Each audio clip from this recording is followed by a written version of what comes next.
Oh God of creation,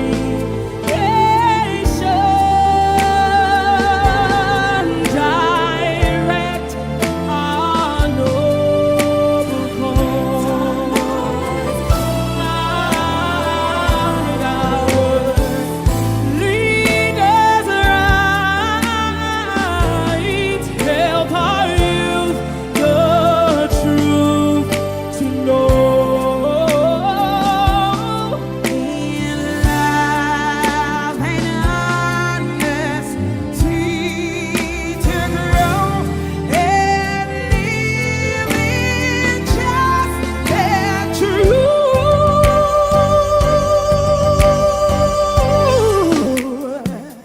Great love the eyes unchained to build a nation where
autobiography that was to tell his life story. But on the 3rd of July, Peter Rufai passed away. He was Nigeria's first choice goalkeeper at 2 FIFA World Cups, USA 1994 and France 1998. And he played at 4 African Cup of Nations tournaments, winning the 1994 edition with the Super Eagles. He was a man that was 100% dedicated to motherland. A young man who was committed to national assignments. There was no time he was called upon that he didn't show up. His professional career saw him play for clubs in Belgium, the Netherlands and Spain.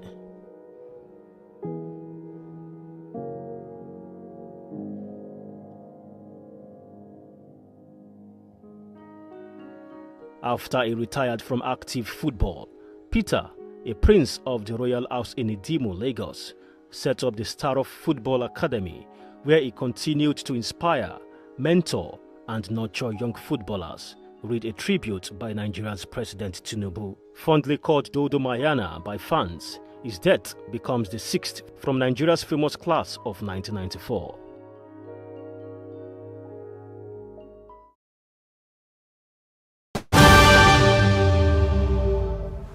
You're watching The World with me, Charles Aniegolu. Now, a Nigerian-born lawyer and politician has made history as the first Nigerian to travel to space.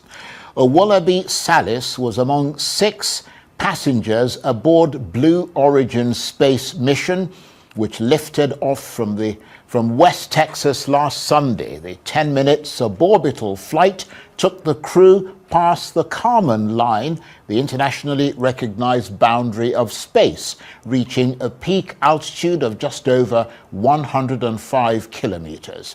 Mr. Salis joins the ranks of citizen astronauts who ventured into space under the new Shepard program, a private space flight initiative by Blue Origin, the aerospace company founded by Jeff Bezos. Mr. Salis said the journey was not just a scientific expedition, but a spiritual one, describing it as a call to inspire future generations. And you probably can't see him, but he's one of those in that pod that's making a slow descent to Earth after that space trip. Amazing, isn't it?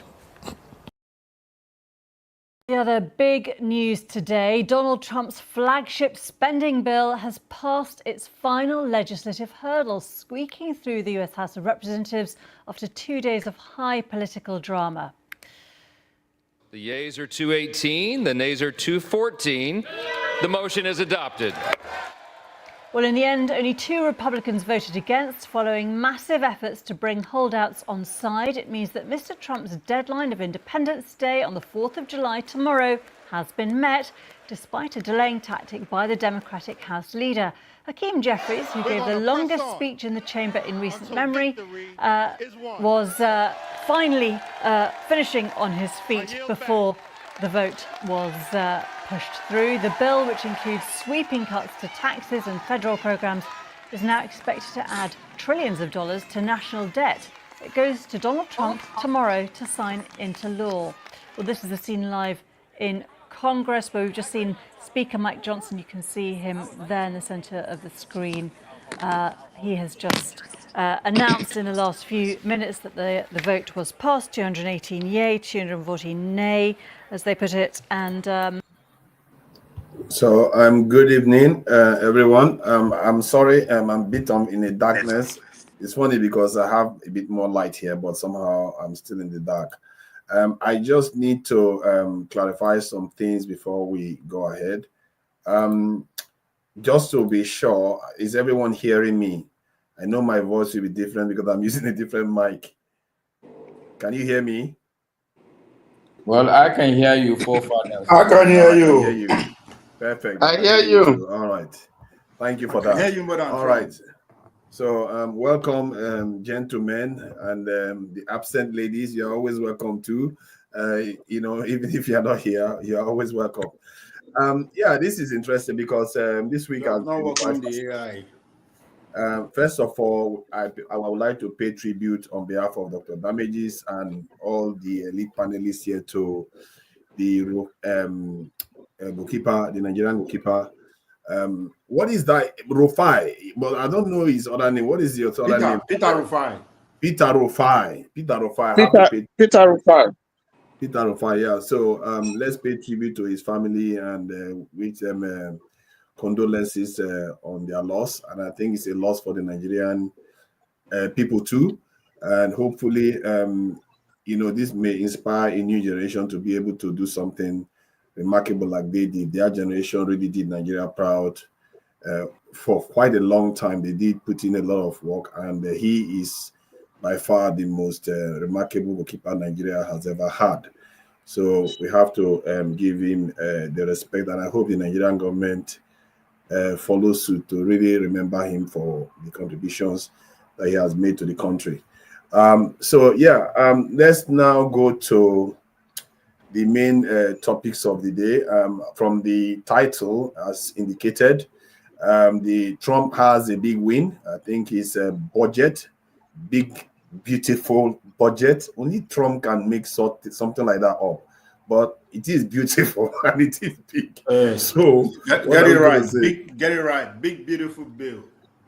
Big beautiful bill. Okay, yeah, big beautiful bill. No, one big beautiful bill. Nice. One big beautiful bill act. Yeah, he's gotten that across, and him and Elon Musk, they are fighting over this. This is one bill that seems to be quite controversial for him, because he's gotten it through, but the damage it may do may outlive him, and so outlive his time in office. Let's put it that way. Also, the spat is having with Elon Musk. Elon Musk is going to be looking to a kind of fund candidates that are against Trump's interest now. So, and Trump is threatening to deport Elon Musk. It's all right. If they deport him back to South Africa, I'm sure he'll be welcome after he has tried to badmouth South Africa as much as he wants. So, yeah, don't put it beyond Trump. Trump is very powerful right now. The Supreme Court has also given him a lot of power. So that is one of the main news. And Tinubu went to St Lucia. I don't know whether you all saw the video. He went to represent Nigeria. I must say, I don't think he did anything wrong there. He did most of the stuff right. He made all the right noises.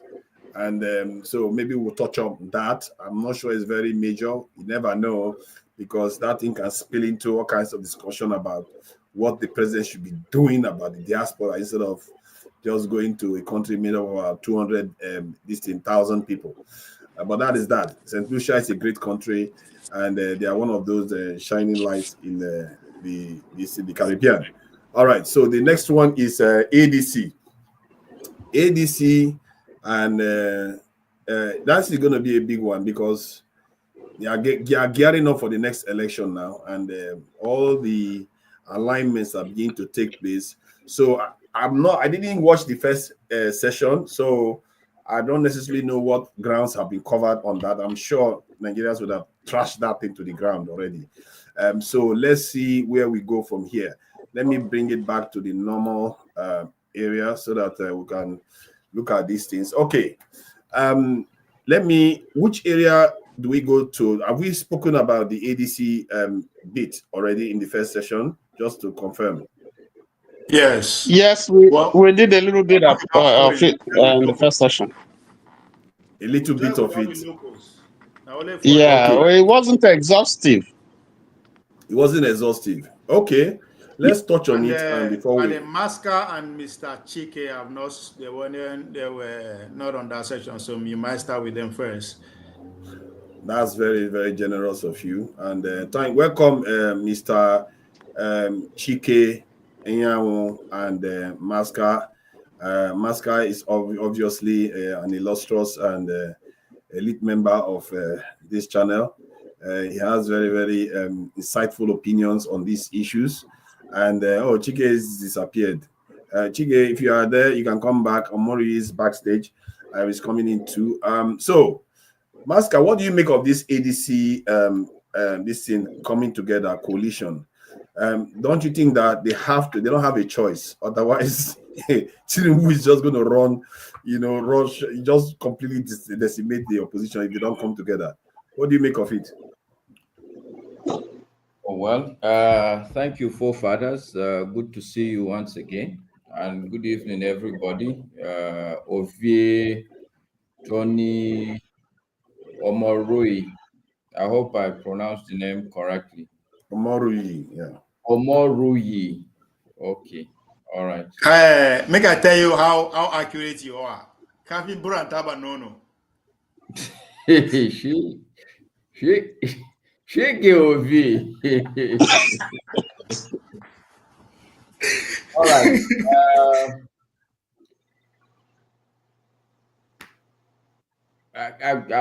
I've watched a couple of videos around the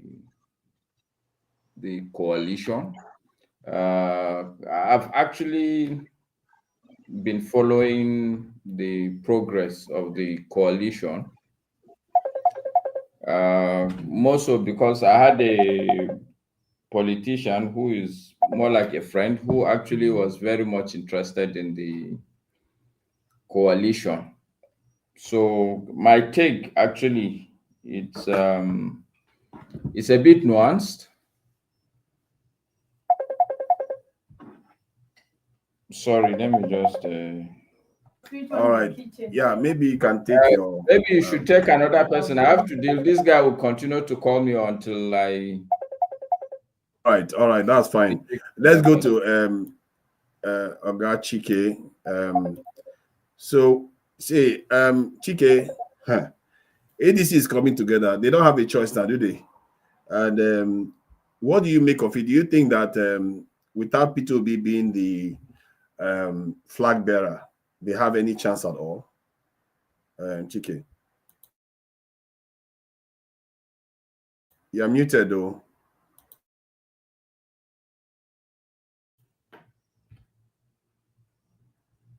Hello? Okay, got you. You can hear me now? Loud and clear. Okay, thank you. Now, without B2B in the group, they're not going to be successful. And I also like what his running mate, Mohammed. I don't know his name really quick. Ahmed Dati. Ahmed Dati. I like his stand. That's one thing between him and Peter Obi. This man can speak up firmly and be firm what he wants to say and what he wants to do. And so without both, I think Peter Obi must stand his ground that he will be their representative and that he must be his running mate. Because for the fact that he submitted that he wouldn't mind doing only one term. But let it be on the background that that he will also be his running mate, because he's not going to get anything being in the group of thieves, really arrogant people. So if he's going to make that sacrifice, he better make it on the ground that, hey, I'm not trying to be arrogant or anything, but I have what it takes to get this country to where it is supposed to go. And if I'm going to do one term, if I'm agreeing to do one term, I would also want Dati to be my running mate. And because I know if Dati becomes his running mate, and if we were to shift to the north, Dati would then run also. So that would be Peter Yeah, Obi's but second term. Chike, that Yes. is not like regarded as a heavyweight in the north, and you have Rufai, and I'm not sure Rufai is covered with corruption allegations. Yes, he he may was. not. Was he? Yes. I'm not sure he's been substantiated and been arrested by anybody for Well, he hasn't it. been arrested because he was in the APC. And if you were on the He's left APC, now. then nobody's going to arrest you. But if you go from the time he was the Abuja minister, when he confiscated all people's lands, and then he became a governor for 8 years. If you go through the Southern Kaduna people that he had helped to kill, I'm not going to say that word. He had helped to buy. That man is involved in so much corruption and physical violence. Okay, So let me ask you then. yes. What if they told you that if Dati runs, they lose?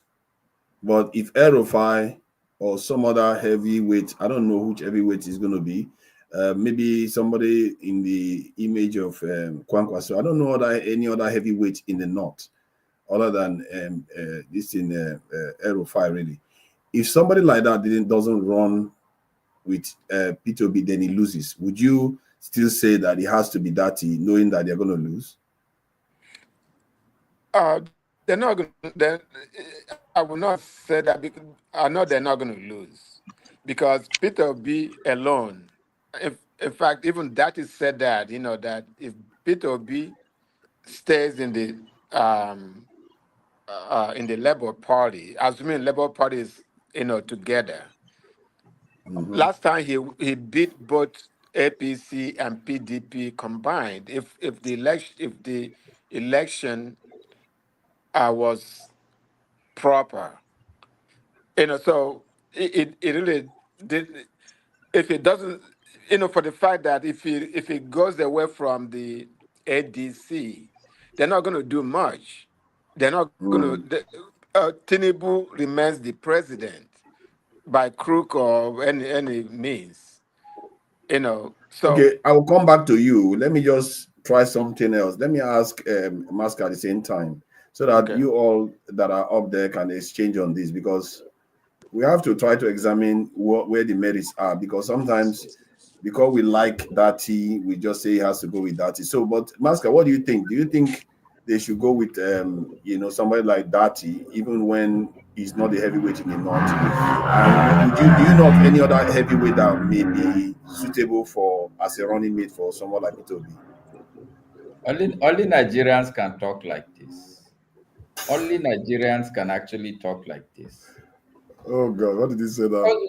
You guys have bypassed just so many things, and you are just wanting the result, the end. Life doesn't work like this. To a large extent, this is why this country is where it is. There are many layers to the problems. Okay, so let's rewind back a little bit. The coalition that we are talking about,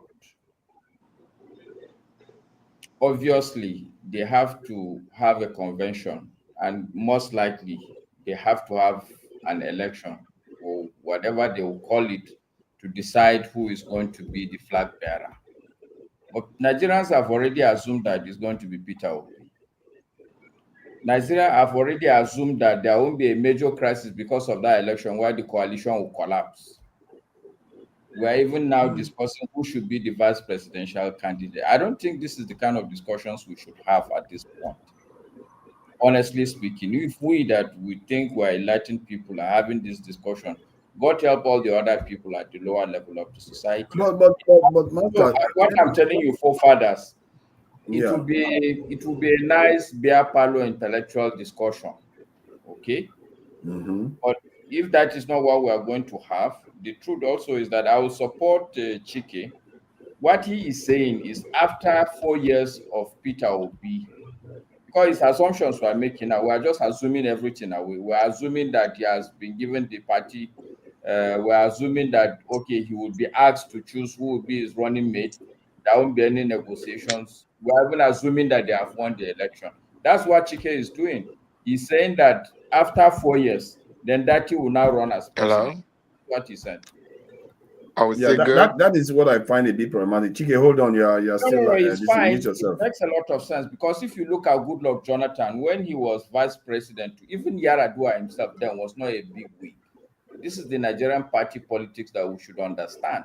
It's not about who you are a big wig, as far as it's about this thing now they are doing. No matter how big you are, if some of the things are not properly in place, nothing. Even let me. Oh, sorry. Let me just go on to Tony. I will come back circle around on this thing. So Tony, the Maska is saying that we are just thinking ahead of ourselves, but isn't that the way APC formed when the Buhari lost 3 times? And the idea was that he was going to run because there was no other person that was going to get the ticket when Buhari is coming back to APC to form again. And you can argue that similar situation is occurring again, whereby ADC is coming together. If Peter Obi is looking to leave Labour or even... Sorry, forefather, so that yes, I understand what you're saying, but just to correct you, even during the APC, it was clear that Tinubu will bring the vice president, whether it is himself or somebody else. There was an agreement, there was an understanding. Yes. So the ticket was already agreed then. The main ticket was already agreed. So that is my point. ADC probably has already agreed inherently that Forefather, I corrected you on this thing. APC ticket was look at that. never agreed until the primary. Don't make this statement. AY, near you, you need to stop this. So we are going to enter what is it? This thing you keep doing to me every time. Hold on. Okay, what do you want to say? It's just that Buhari had upper hand because of the support coming from Tinubu group, because of Amaechi G5 too. That was why. So the forces were kind of supporting Buhari. That was why Buhari was having upper hand. Of course, Atiku contested. Don't forget, Konkoso came second. He contested in that election. Konkoso was so very popular in APC. But it's because of the Tinubu factor, Amaechi, the G5 group that was led by Amaechi, that was the advantage of President Buhari. Okay, this troublemaker. He always has to come and try to win the party, but it's all right. I'll get to you. Tony, please go ahead. You see, my thinking is, Peter I think his network is having issues. Oh, you can't hear me? I can hear you. Yeah, okay, but Forefather's network is having issues. I think your network is having issues. No, I think it's his volume. I think it's his volume. It's a little low. A little low, yes. Let me see if I can raise it. Okay, I think, let me see if I can raise it a bit. But I hear you, better though. Now. Yeah, let me try to raise it. Okay, so it's like Peter Obi coming to ADC. He must have been given some reassurances that he's likely to get the ticket based on the heavyweights in that party. Because if he goes there, it will be a total waste of time, especially if Atiku is not running. And it will be a total waste of time. He's the only person that has got 6 million votes.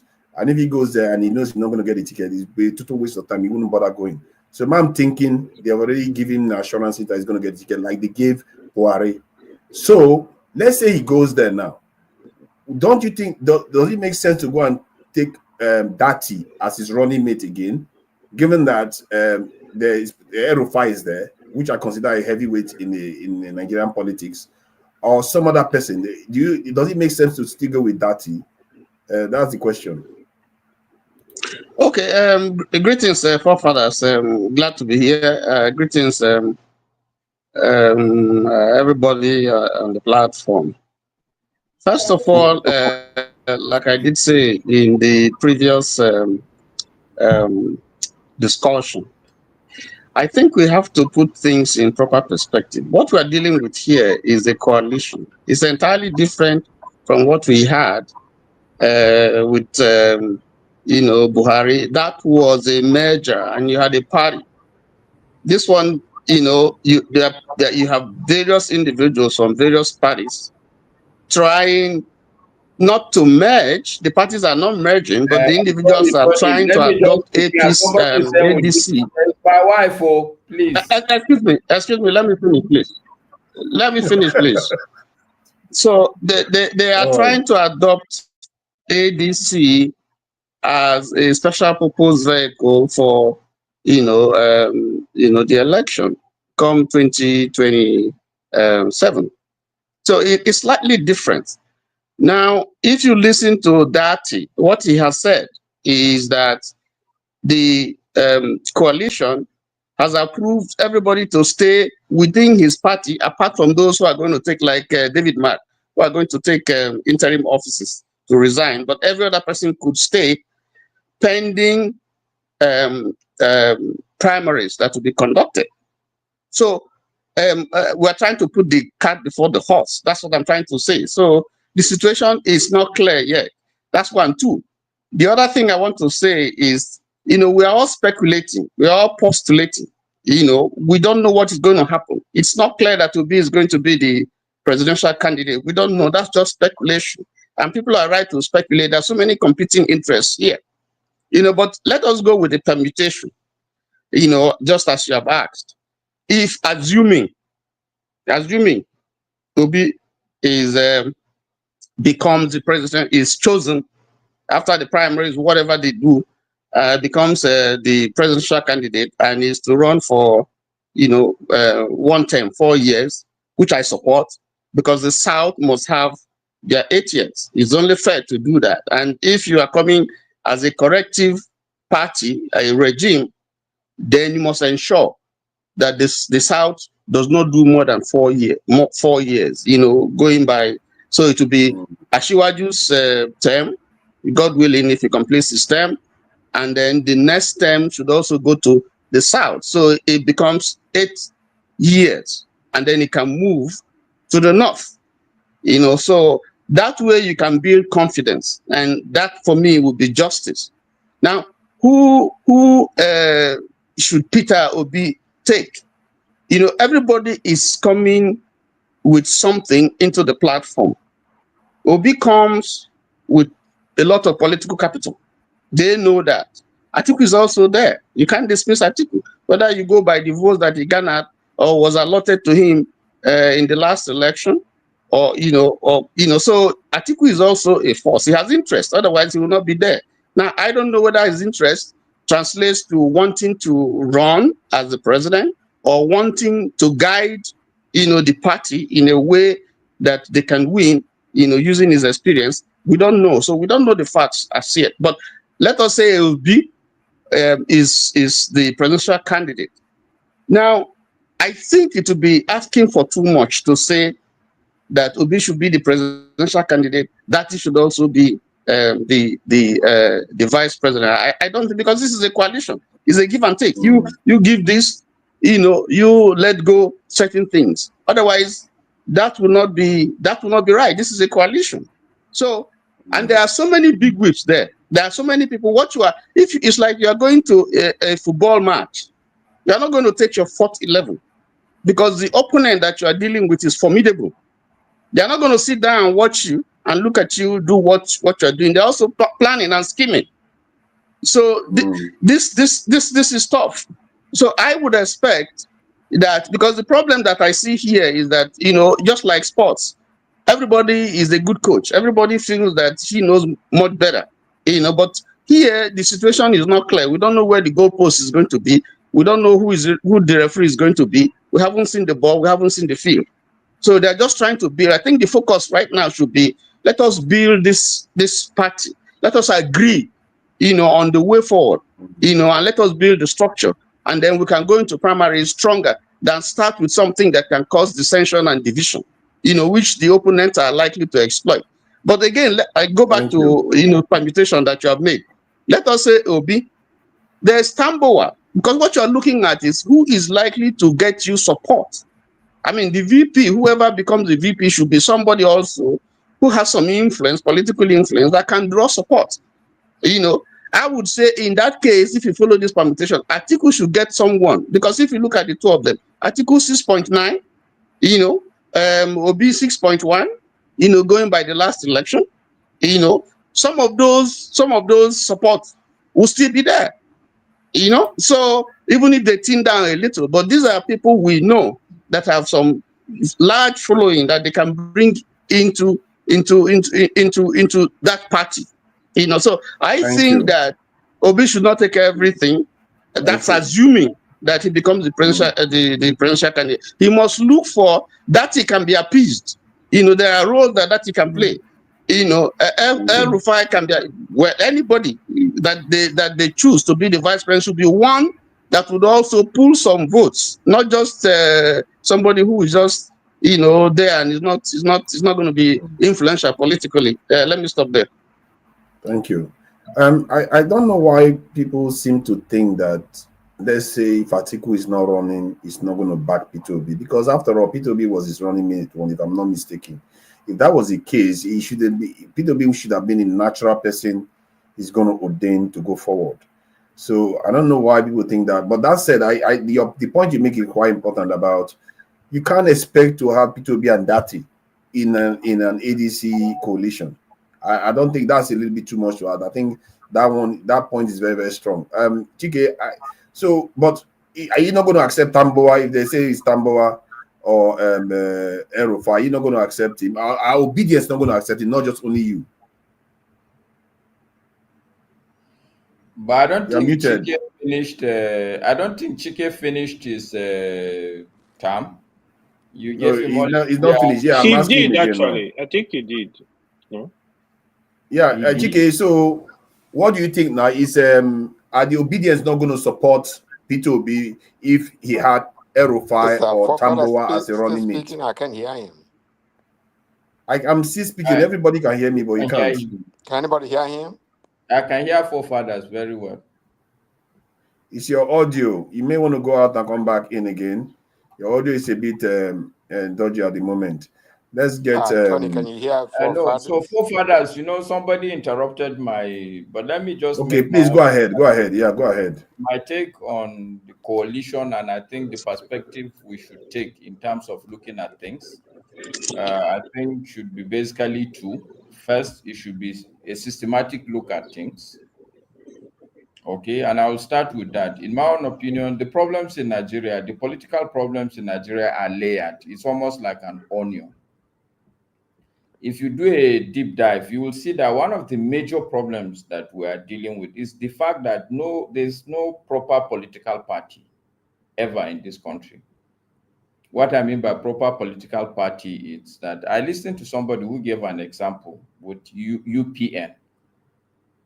During that time, if you are a governor, it doesn't matter which state. If you are under the UPN, even if you are in Borno State, if you are a governor and you win, you know that one of their major manifesto is free education.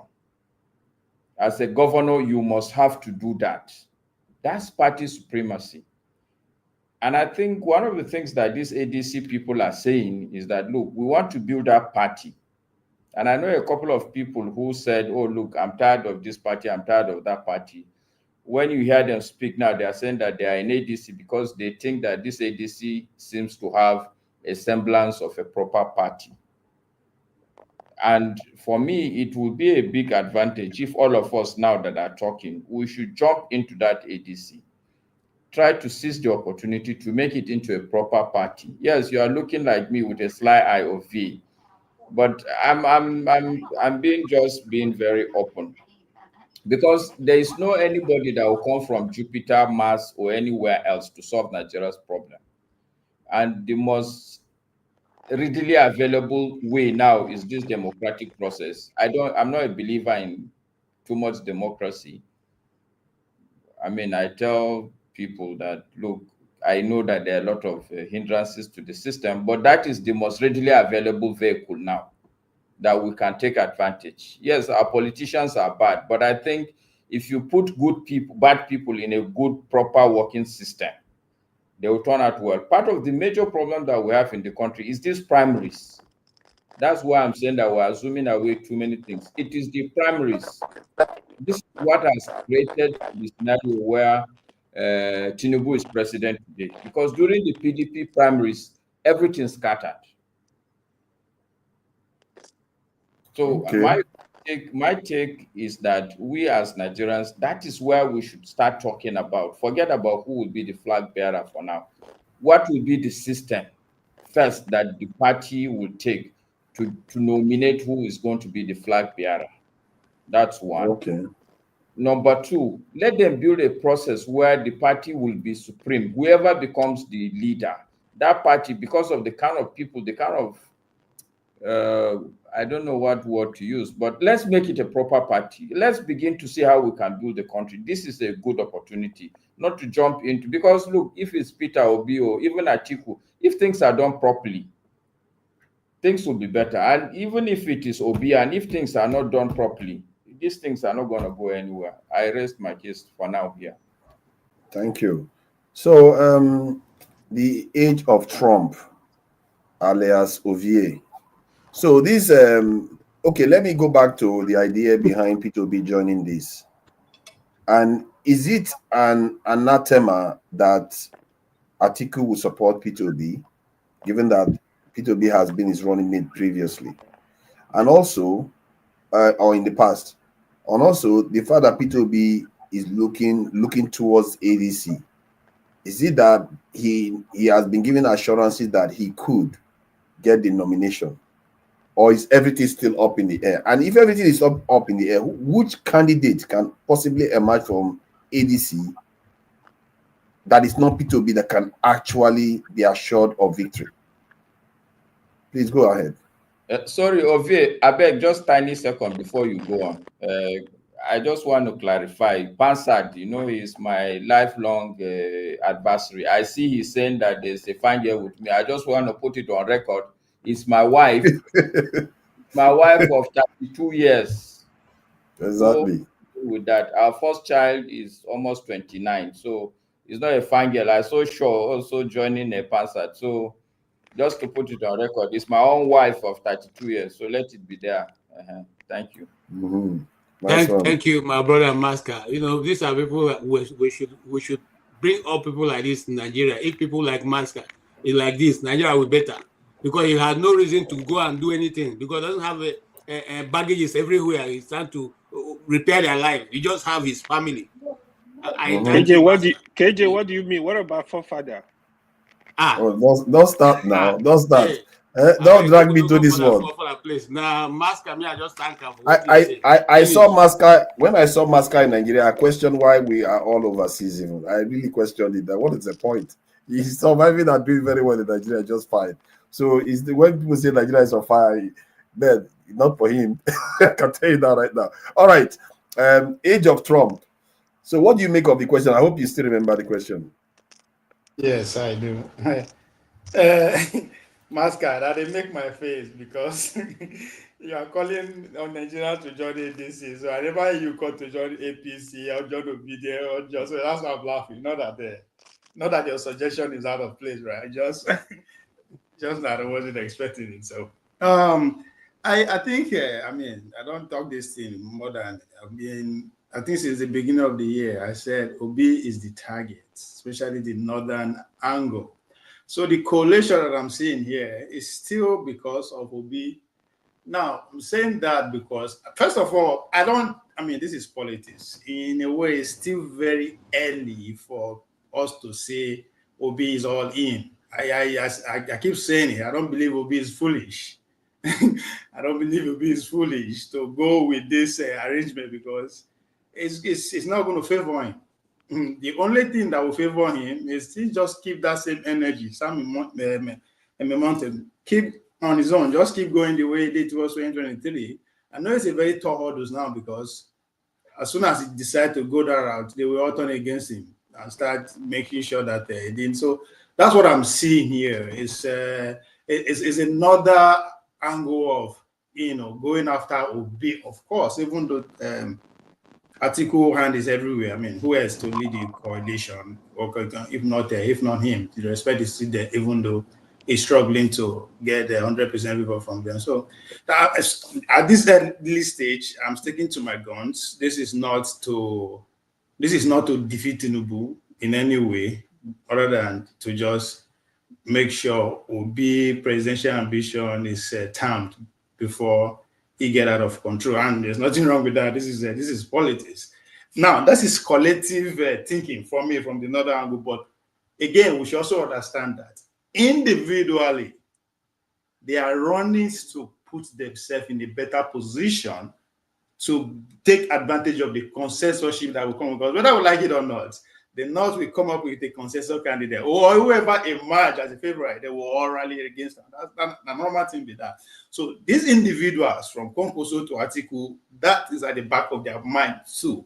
How do I position myself to be that favored guy? So this is what I'm reading at this early stage. So I'm not believing that Obi is going to go in, because even as you said, I think Kulata was hammering on it earlier on. Anybody that believes that Atiku is still not going to be here for 2 election cycles, maybe he or she is deceiving himself. So it's still very early for me to say that Obi is all in or it's not. It's not going to get the on. So earlier said, I believe it's not foolish. He's the guy to stop. Yeah, but on the other side, is it not foolhardy for Atiku to run, given that if he goes in now, he will short circuit the turn of the south and then back to another northern Fulani that could result in a kind of unbalancing of the system. This is one of the reasons why Peter Obi is even alluding that he's going to run for one term. because they want to try to maintain that rotation. Don't you think if they are coalescing, they should be coalescing around somebody that intends to do one term? Or do you think Atiku wants to do one term? Well, from my own, I don't think it's even going to work. From my own angle, Tinubu is not losing the election, so I'm not even permutating towards Atiku winning or Obi winning. 2027 is gone. Tinubu, as I earlier said it, Tinubu hasn't done anything wrong for them to deny second time.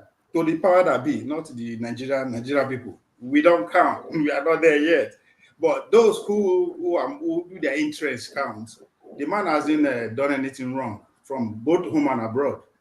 So I don't see why they would deny him second term. Can I just interject, if you don't mind? Yeah, please go ahead. If you look at, again, we are going by statistics. If you look at the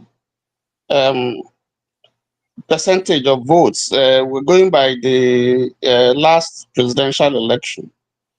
In the South, Obi beat every other presidential contestant.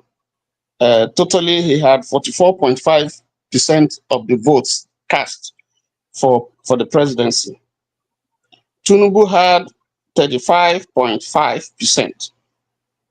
So if you are looking for someone who is likely to give you a big vote from the South totally, you can't overlook Obi. And I think Tinubu is seeing that challenge. And you see him trying to build up support, maybe through hook and crook in the South. But I know that some of those who are pretending to be moving to APC, I can tell you from my own state, I know that we know what their problems are, and we are not going to vote for them. That I can tell you for sure.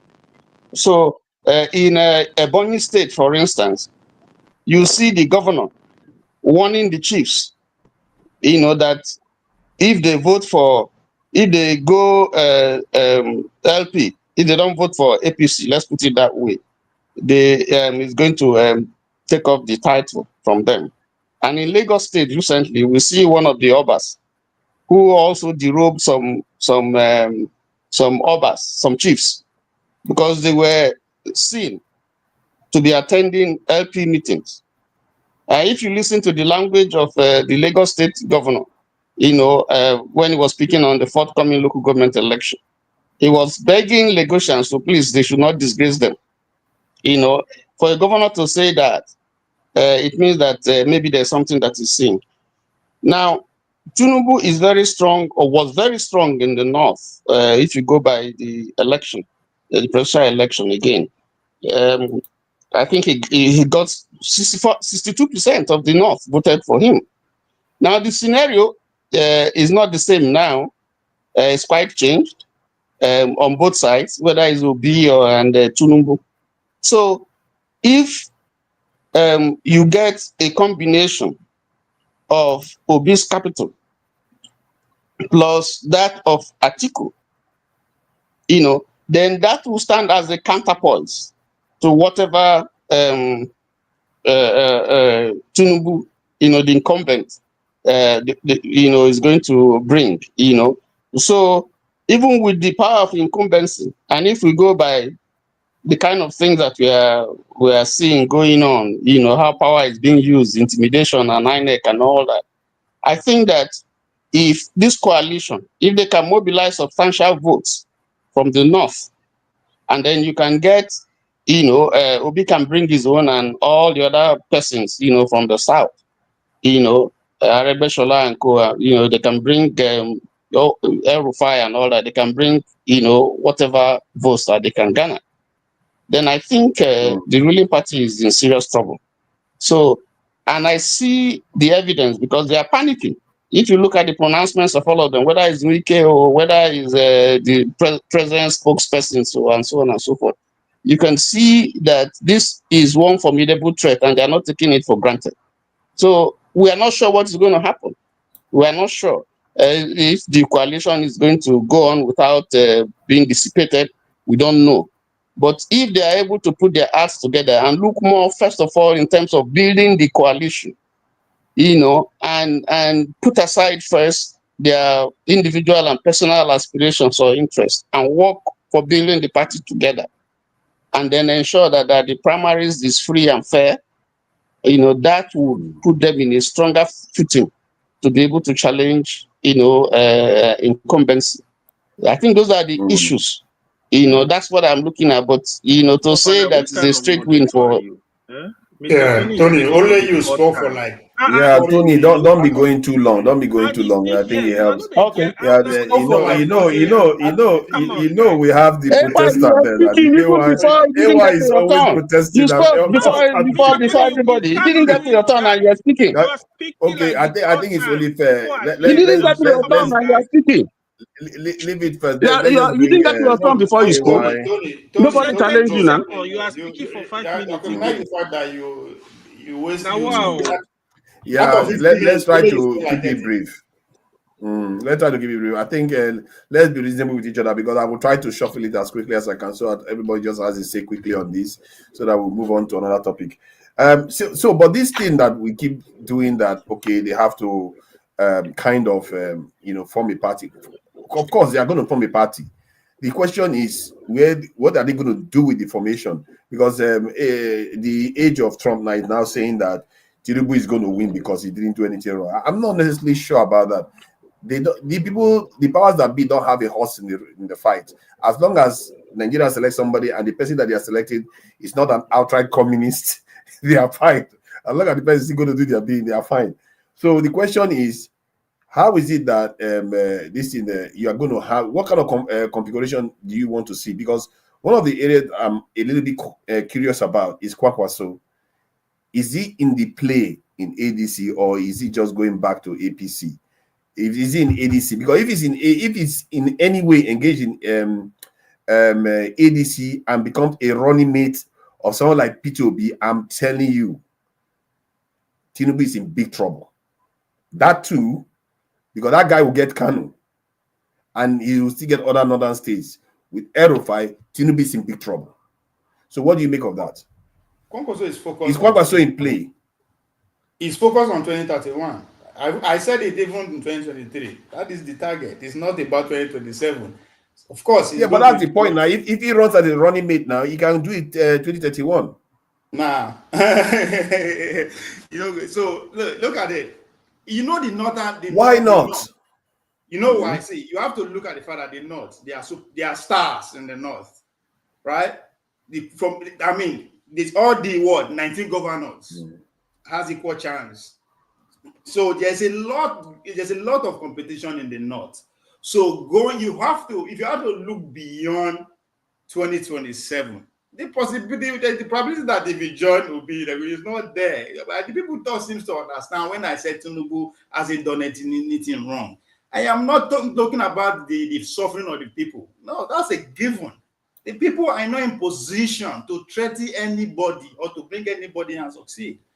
We are not in that position, unfortunately. Not that it's impossible, we are not there as I speak today. No, but I want to understand, is Kwankwaso in play, or he's just going to sit? He is in the play. Kwankwaso game is going to join APC. It's already happening. The chairman, then hold on. The chairman resigned. Why did the chairman resign?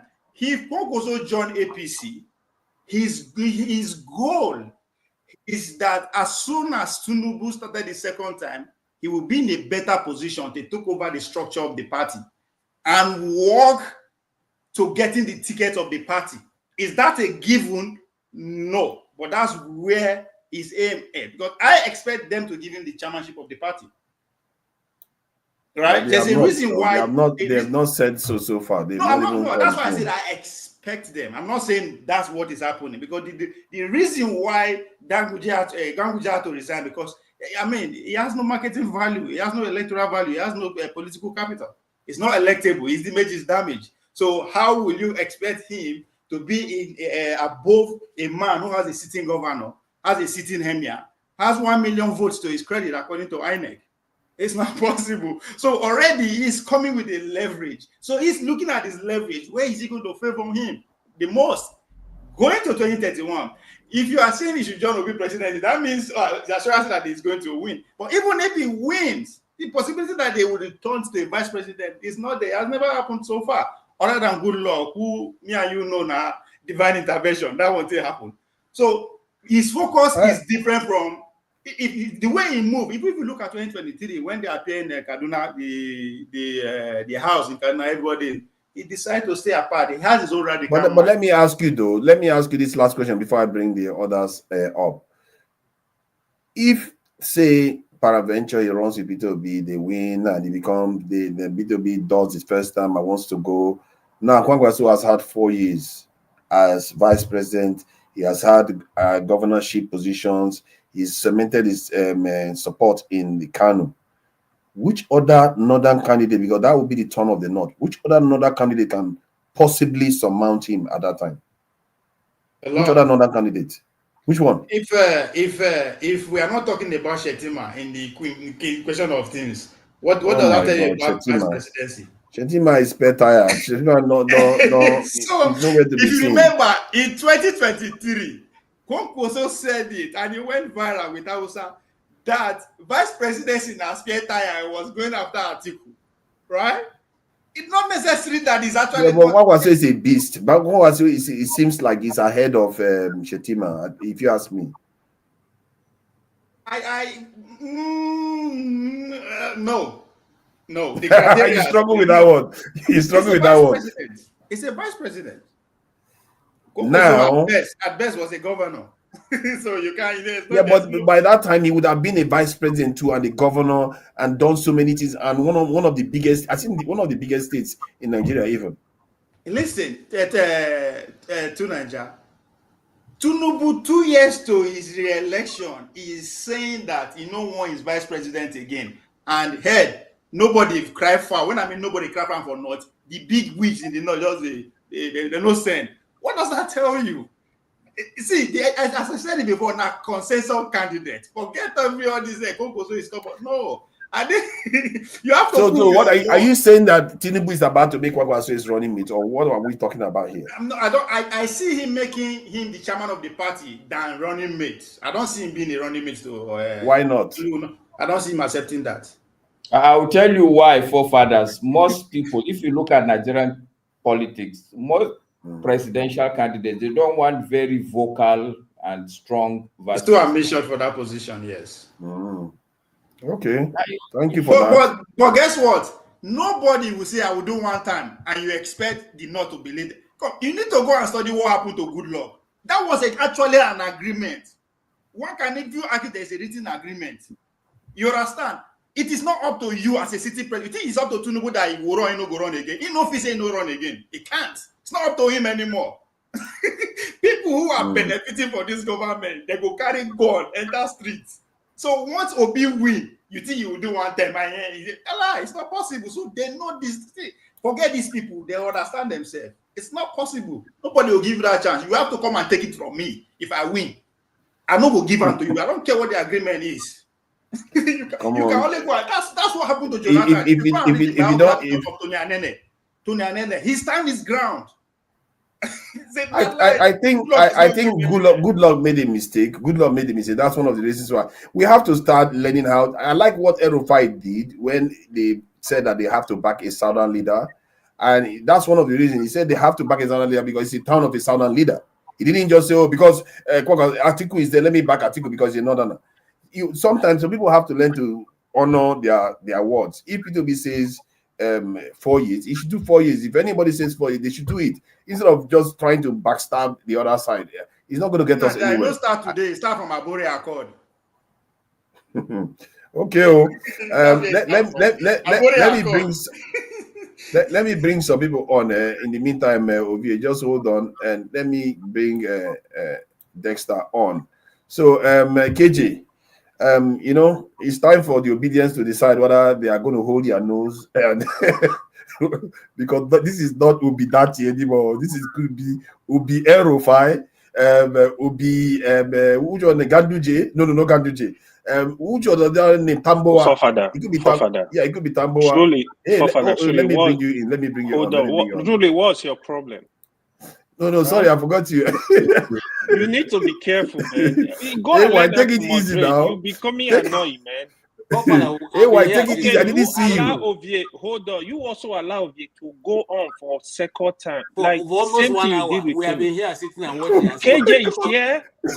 I'm here. What kind of wahala be this one? Dexter was here. Bode The is entire here. stream Man of is Freddie 1 is here. hour. I was playing Show video has for been about here. 10, Show 15 has been minutes. here. Eh? That's to tell you, say one time now scam. One time now scam. You see, Ovie did 2 times. Tony do even 3 self. See, I was just rotating the question. 1 I was, hour. Listen, take check it your easy, time. AY. Complete 1 hour. Only AY 2 keep people trolling me speaking. these days. What kind of wahala is this? You need Take help, it easy. Kadir. Okay. Wow. ADC. Tambowa, is he not okay as a running mate? And why do you think that Atiku is not going to support Peter Obi? Because after all, he had Peter Obi as a running mate once. Why? Why not? Because you seem to believe that he's not going to support Peter Obi. For now? AY. Yeah, I'll go to KJ after that because KJ, I was asking him about whether they are going to hold their nose, but it's okay. AY. So first of all, I think the coalition, they score a single point right now. But I heard somebody was saying Peter Obi need to pick Yusuf Dati as vice, blah, blah, blah, blah, blah. Listen, politics does not work like that. Politics is about negotiation. You have to negotiate power. People don't understand it, you know. There are a lot of people, see, a lot of things are going to play out. But where I stand basically is let South complete their 8 years. This is not negotiable. Let's start from there. Let the South complete their 8 years. Then after that, if Atiku want to contest, Atiku can go ahead and contest. Atiku can go ahead and contest for another 4 years or 8 years, whatever he want to do. It's going to be very interesting, but they need to know the ADC. I pray they don't scatter. I pray because if anything make them split, that's the end of the election. This is the fact. A lot of things will play out. A lot of politics will play out. I heard you asking Ovie that if Kokoso, if he will be coming to ADC. I can tell you for a fact, Kokoso is not coming to ADC. It's never going to be part of it. Kokoso is moving to APC. It's going to be there. But however, if they can form a ADC, if they can form a formidable opposition, they are gonna be able to give trouble to Tinubu. But the other thing I wanted to point out is Tinubu is not Goodluck Jonathan. Tinubu is the first known politician that assumed the office of the president of Nigeria. If you know, you know. If you don't know, forget it. Tinubu is not Goodluck Jonathan. Tinubu is not going to be sleeping for you to come out take power over. Tinubu know how to negotiate power. If you follow up APC negotiation during Buhari, Tinubu was supposed to be vice president, but they told him, no, you can't, because the Saraki was interested in the Senate president. They gave the office of the VP open for Tinubu, give us 3 candidates. I'm seeing the same thing needs to happen with ADC. If, for example, he said he knows how to negotiate power. How did he manage to negotiate himself out of it when he wanted to become VP? I thought he wanted to become VP. How did he manage to negotiate himself out of it? Okay. If you know how to negotiate power, you don't win everything. So that is where the issue is. You don't win everything. So what makes you think that he wants to win this one? He could negotiate himself out of this one again. No. Look at it, right? So the election of 2027, a lot is going to play out. 2031 is going to be playing out already. So the alliance you are seeing now in 2027, 2031 is a factor. So that is why somebody like Konkoso have more to lose if he moves to ADC. If he moves to APC, he has a lot to win. For example, his godson is going to return as the governor of Kano, because right now almost all the senators from Kano, almost all the senators from Kano, they are in APC already. So Konkoso only need to move to APC to retake Kano. Then I don't think he will be APC chairman. I think he can be minister. He can have. But why?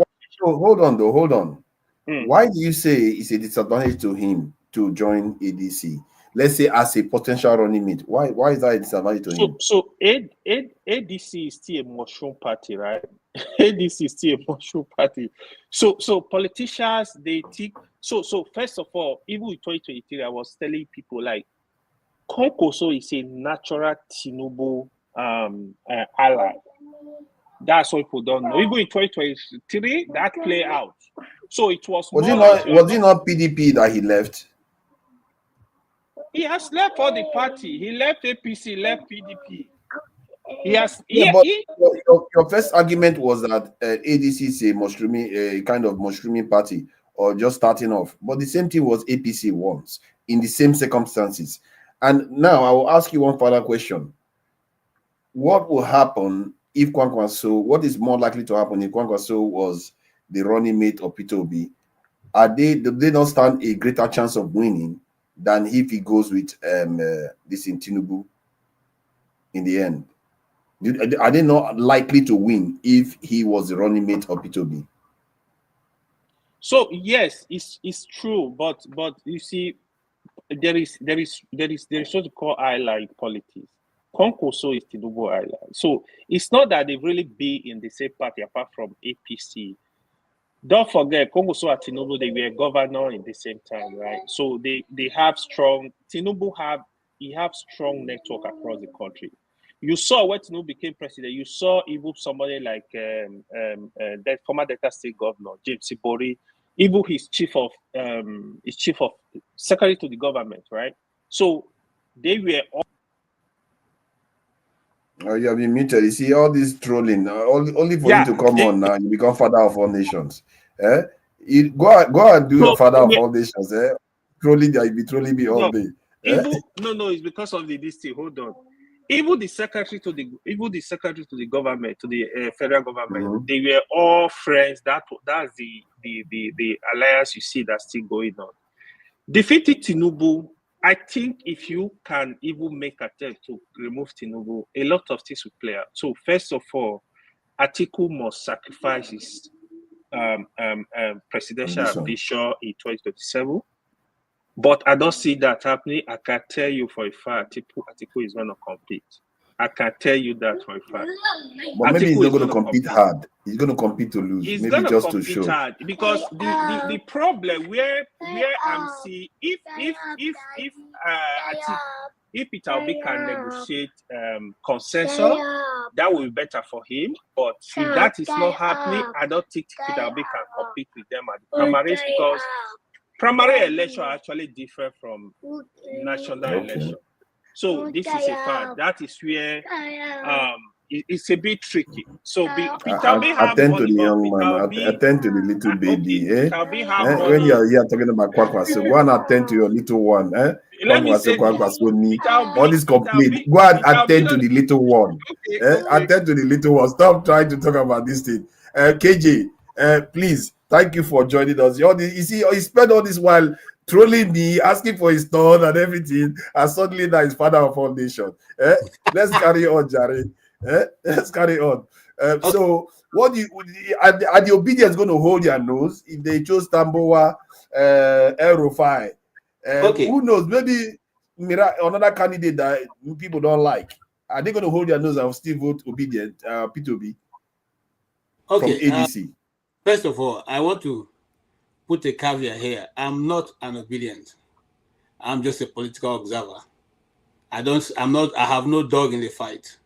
because long ago I've lost confidence in the Nigerian political system.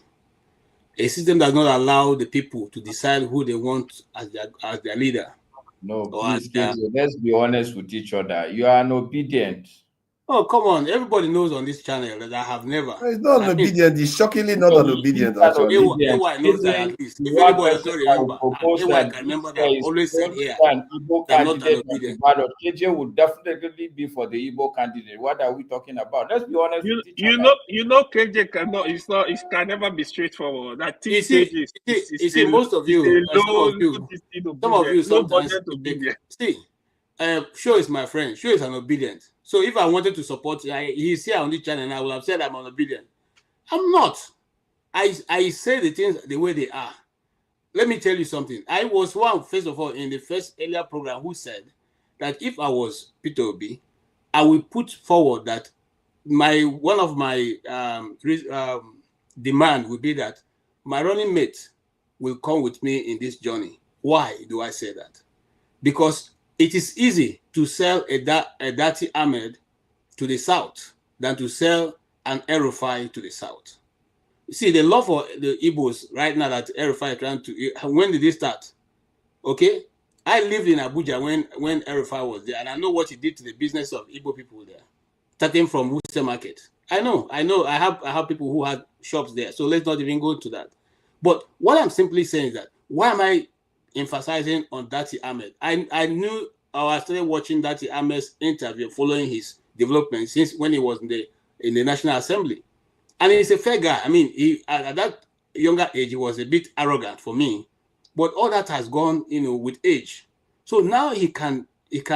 Let me tell you something. I like somebody who will sit before me and say, KJ, the business we did is 100 naira, but I want to take 70 and give you 30. I will have no problem whatsoever with that. I will tell you, okay, if that's what you want to do and it's good for you, fine.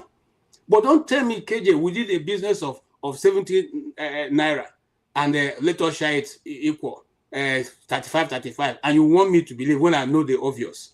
So in other words, let's be straight with each other.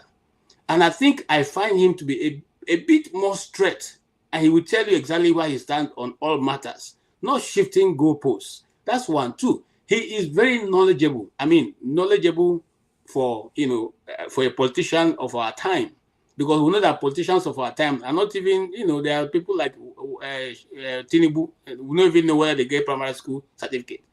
Okay, but for these people, if we have for once in our lifetime educated people leading the pack, they may have a better way of approaching things. Because are you talking about Rufai? Are you talking about Rufai and no, I'm talking about Obi? Dati Ahmed and Obi. Yeah, but why would you expect ADC to choose Dati and Obi at the same time? Because it's supposed to be for the interest of Nigeria. No, be so. They are forming the coalition. Yeah, but you can't just choose two people from one party, though. Hold on. They are forming a coalition to save Nigeria from sinking. Nigerians are dying. Things are not working well. So now we are coming with our best foot forward. I'm saying that one of those best foot forward is these two individuals who look at this young man. I mean, he's a northerner. He has all the political cloud around him. You could have also decided to, flip his wings, and he's been very modest even in talking about these things. Very modest. Okay, not like Wike. So basically, you are saying that the ADC is about other parties coalescing around Labour or obedience? No, not even Labour, because now we're not talking about Labour. We don't even know where Labour belongs. We're talking about the obedience. That what we're taking away from Labour is the obedient group that we know will have a bulk of 6 million votes in their kitty.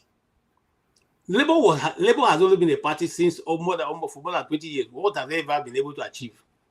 But you see, the biggest challenge in our political system is that even those who are in Labour, who jumped into the bandwagon, apart from Alex Oti and few others in the House, where are the rest of them? Where are the rest of them? Forefather, can I interject a minute? I need to say something. When I finish, you can I need to ask you something. No, let me finish. It looks like man of the you want to start problem. I'm coming. I'm coming. Now, this is where I'm going. I was looking for the video. I wanted to send a video where we have similar arrangement in the past. The last one was the one I'm looking for the video, which is Nnamdi Azikiwe, Awolowo, the guy from GMPP, they were addressing the crowd, and they were waiting for Aminu Kanu, and they were hoping that Aminu Kanu would join that group. And Aminu Kanu didn't agree to join that group. I don't know if you understand what I'm saying. Many years down the road, we have come to the same place again because we're not learning. That's the truth. Okay? Now, what was the reason for Aminu Kanu not accept? Because he didn't think they were sincere. So he didn't want to bring the Takawas to hit that point. Okay, now we are back in that same place again. The truth is that these leaders who are coming together, are they sincere that it's Nigeria they want to save? Of course, we know. One of Atiku's longest ambition is to be president.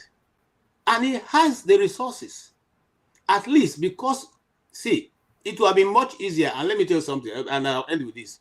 The Nigerian political system know that if they say people should be the ones to come and vote, just like they do in the American system, if you say you're coming out, your people will be the ones to vote to either decide, your money determine how far you can go. And then the people will determine how far you can go also. They keep casting until you are out. Now, the question is, if they don't want to give that to you, to Nigerians, because they know that if they do that, majority of them will not be there. So they make it a secret ballot. They make it a zonal. They make it, they choose people who they can simply buy off in the hotel. And then, of course, at the end of the day, the same people are recycled back. If you think Atiku is going to give up in this race, I think the person should think again, because he knows that after this point, it may be difficult. But let me finally say this. But you see, I take away something from Rotimi Amaechi. He said, if you want to take these guys out, you must be ready to do worse than they can do. That's the truth. I've said this here before. You cannot be an Obi and take this thing. No, you have to fold your sleeve. You have to fold your trouser, wear your canvas, get ready in the gutter, and wrestle it out with the pig. That's the only way you can get it. Not nothing. I say the same Thank thing. you. Not thank you. I think ADC has bruisers there. I think Rufai is known as a serious bruiser. He can get down and dirty. But that said, though, Show, because I would like Show to kind of give us an overview, because I think he's very good at being able to understand these things.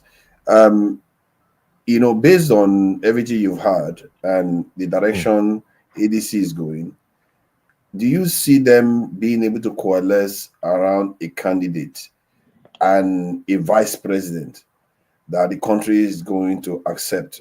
Or are they not passionate enough about getting rid of the current government from office? What do you make of it? All right, thank you. Good evening to you and to everyone else on the panel and the chat gang. I'll probably just start by saying most of the things we're saying, at least for me, it's all conjecture. We're not in the know, so don't let's take it to heart when people give opinions and people just get flared up and all of that. Everyone is just thinking, they're saying what they think might happen. We don't know for sure. The people that would know are the people that have been meeting for a while. And these are the people you saw at the whole in Abuja meeting. So with the ADC, it's a difficult one to predict. But my way of looking at it is, it would have been better if the day they met a few days ago and they said this would be our consensus candidate. I've seen a lot of people saying, "Oh, you hold your card close to your chest." Sorry, the APC are not stupid. They know it's between Obi and Atiku. So what is it that you're hiding? No, they would attack them if you, they know it's Atiku or Obi, so there's nothing to attack. They've been attacking them and they'll continue to attack them. So hiding it does no one favors. It leaves room for all this sort of, argument and bickering, even amongst the people that want to support the ADC. So if they had said this is the consensus candidate, which the APC did not have, they did the primaries, Buhari won, Atiku came second, I think. Kwakwanso came third in 2014 when they did this, but this is a different situation. So Kwakwanso came second. Oh, second, okay, and Atiku came third. Okay, I beg your pardon. So I think it would have been better if they did that. So in terms of Obi's choices, if they had announced Obi, for example, as their consensus candidate, someone like Aburi wouldn't have had any reason to come out and say we're giving you 2 days, 48 hours to resign. Abure is saying that because he knows or he's guessing that Obi might not get the ticket because nobody knows, like I said, who's going to get the ticket of the ADC. So he's thinking, oh, if we put pressure on Obi to say, resign now, that might make him say, don't let me join this ADC. Let me stick to the LP that at least I know I have. So that sort of pressure wouldn't have come if you had told us Obi is the candidate of the ADC. Abure can go to, Hades. Nobody cares. Imagine a world where they say there's going to be primaries in ADC. I'm an obedient. Peter Obi can kiss that ticket goodbye. Primaries in Nigeria. This ADC, if people don't remember, their last primaries in 2023, 2022, do you know what happened? They had a candidate who left YPP. The presidential candidate of YPP in 2019 was Kingsley Moghalu. In 2019, he left YPP and he went to ADC in 2022, 23. Everybody thought he was a banker, nailed on. Out of nowhere, Dumebi Kachuku defeated him in the primaries. And Kingsley Moghalu said it was cash and carry primaries, ADC. This Dumebi has been everywhere now. Channels, Arise, talking, tough, these people should get away from my party. So if they say there's going to be a primaries, Peter Obi can kiss it goodbye. Because Atiku would have every right to run for primaries, and he will run it the way he knows how to run it. And that is the exact opposite of how Peter Obi thinks it should be run. Maybe you know that slogan, we know they give shishi. So he's not going to give shishi. But Atiku would give it everything because think about it, this is Atiku's last chance. He's 78 years old. By the time Tinubu finishes, he's 80.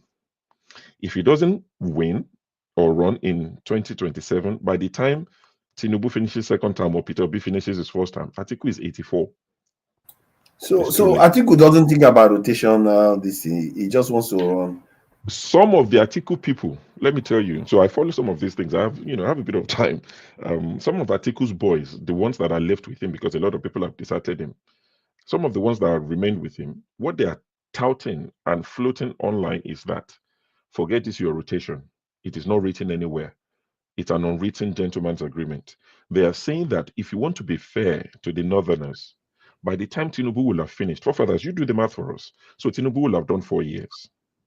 Obasanjo did 8. That's how many? 4, 8, 12. Plus 8. 12. Jonathan did 6. Yeah, that's 18. Yaradua did 2. Buhari did 8. Okay. 16, 8, 10. So they're already saying, you people have done, by the time Tinubu is done, you've done 18. Or 16, sorry, or whatever. We've done 10. No, it's 18. So 18. So there's a deficit already. This is what some of the Atiku boys are already saying. That don't come to us with this your rotation. Yet if rotation is about fairness, so let's talk about fairness. The South has done more than us. You owe us. That's what they're saying already. So I don't personally think Atiku will roll over for Peter Obi.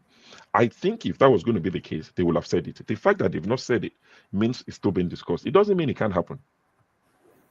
But the fact that they didn't say it. But Atiku said it earlier on. Did I not see a headline where Atiku said he could do away with his personal ambition? Atiku was speaking to the Northerners today in Hausa.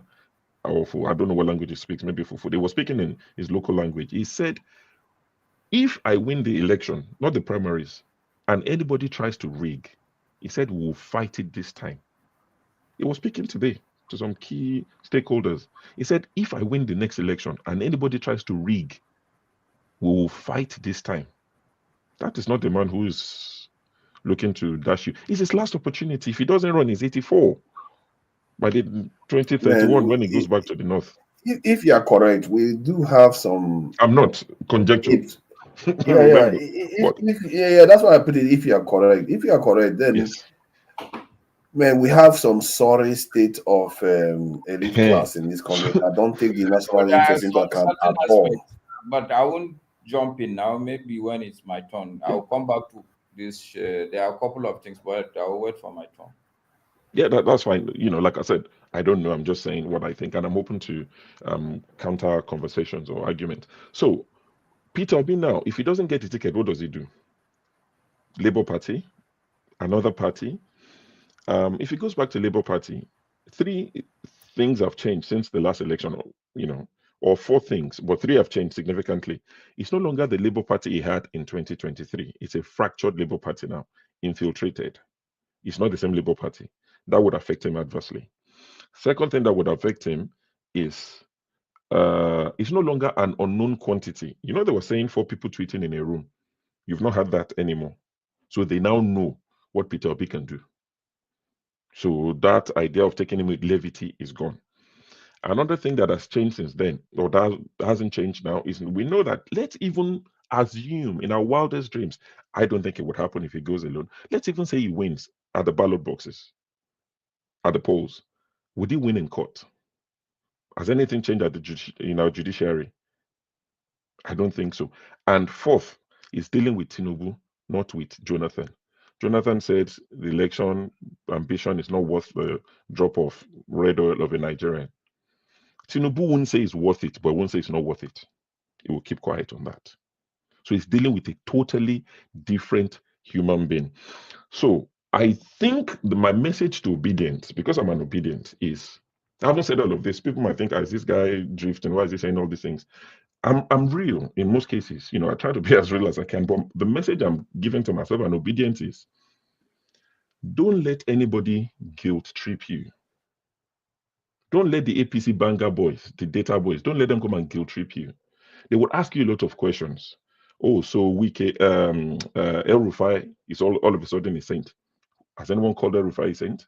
No. To answer your question, yes, I will close my nose and vote for Peter Obi alongside whoever. Am I happy about it? No. Do I have reservation about these guys? Of course I do. But how else do we get Peter Obi to Aso Rock? I asked him a question on this channel when he came.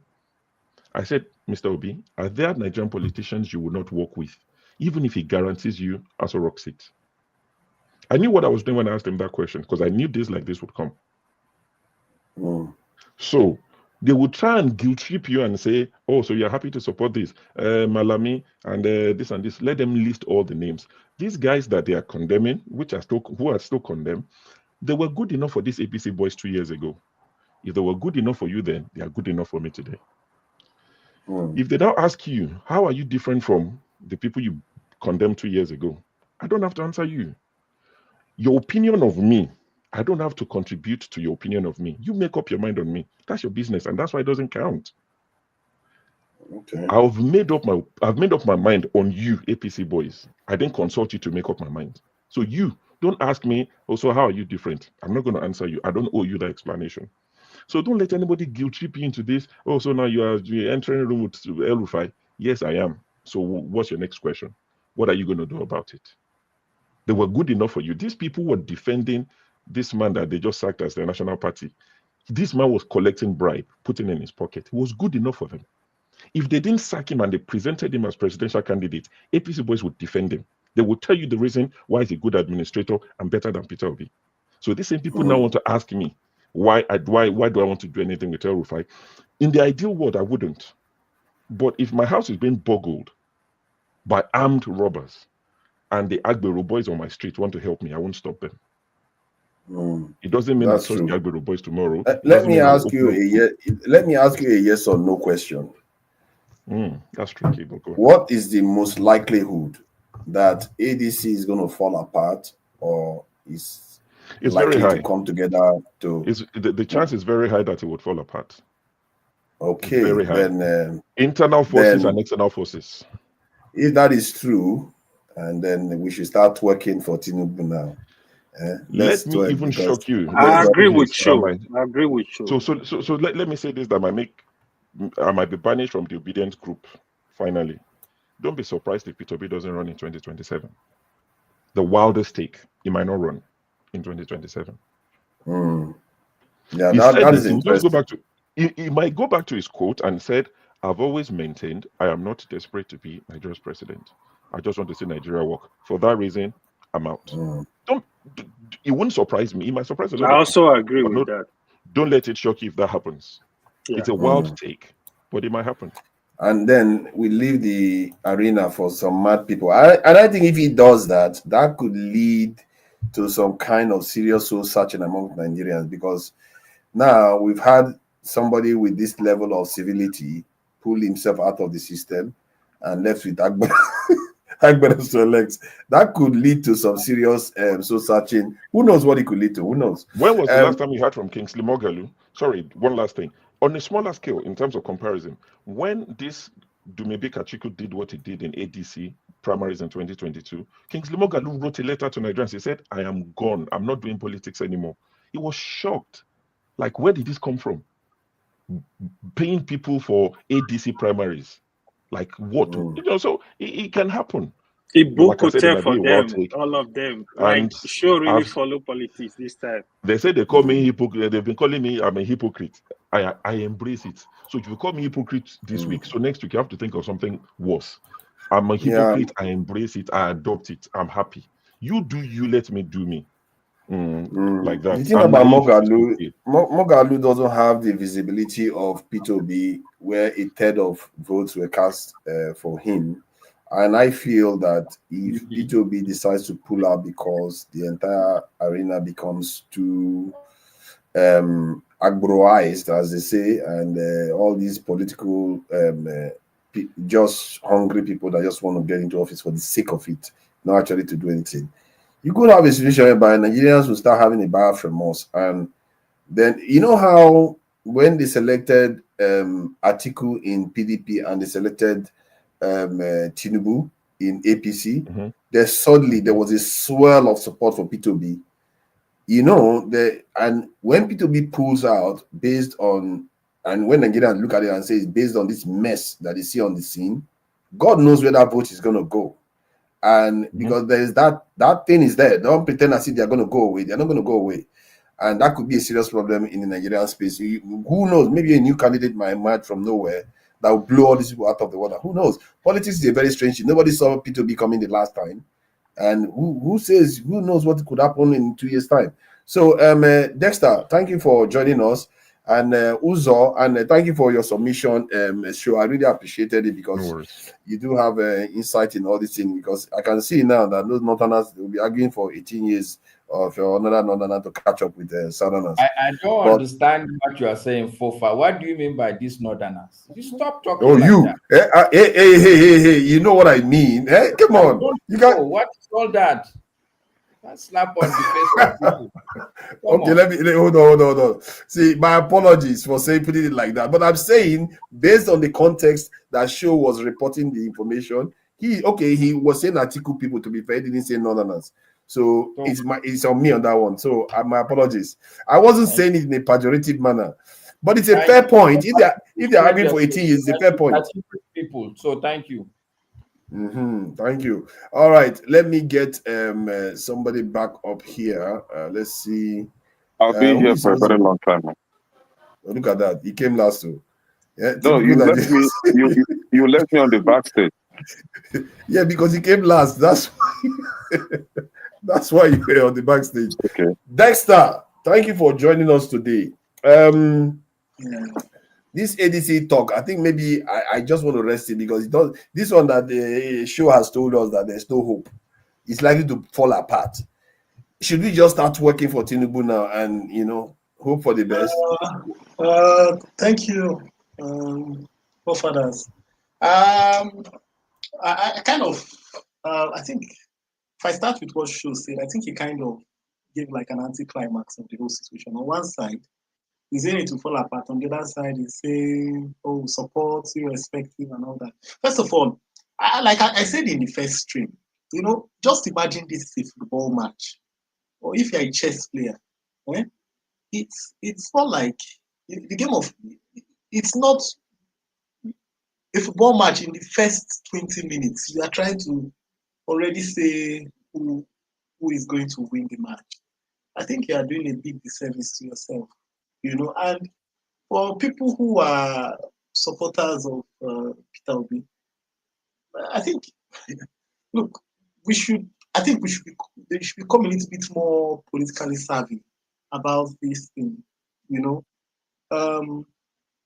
It's not it's not like poker, like the way we want to see it. It's not the way we want to see it.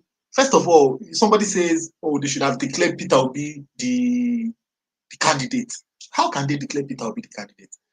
Are we running from fry pan to fire? We don't want Nigeria's change. The way Peter Obi's support was organic. That is the way we want him to come to power. We don't want it to be one de facto system that will just bring him to power. No, I don't think that's what we want.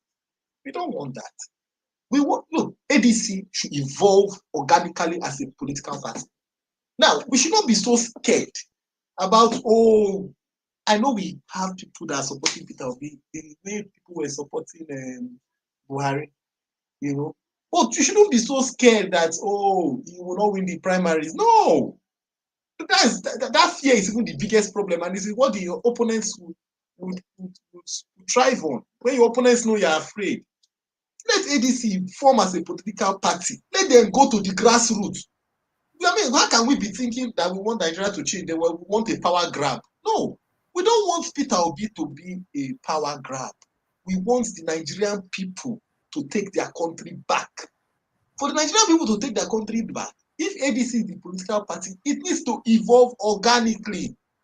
It needs to go to the grassroots, go to the world level, go to the world level, build up, go to the local government, build up.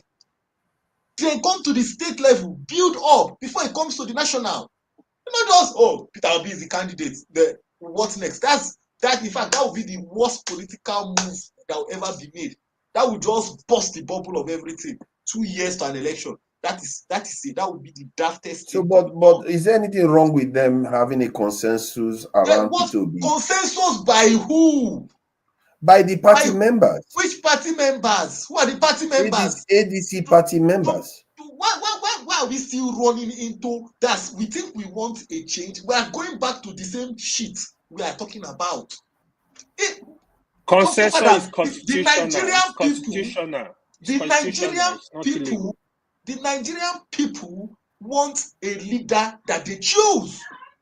And the party is a way to make the people choose their leader.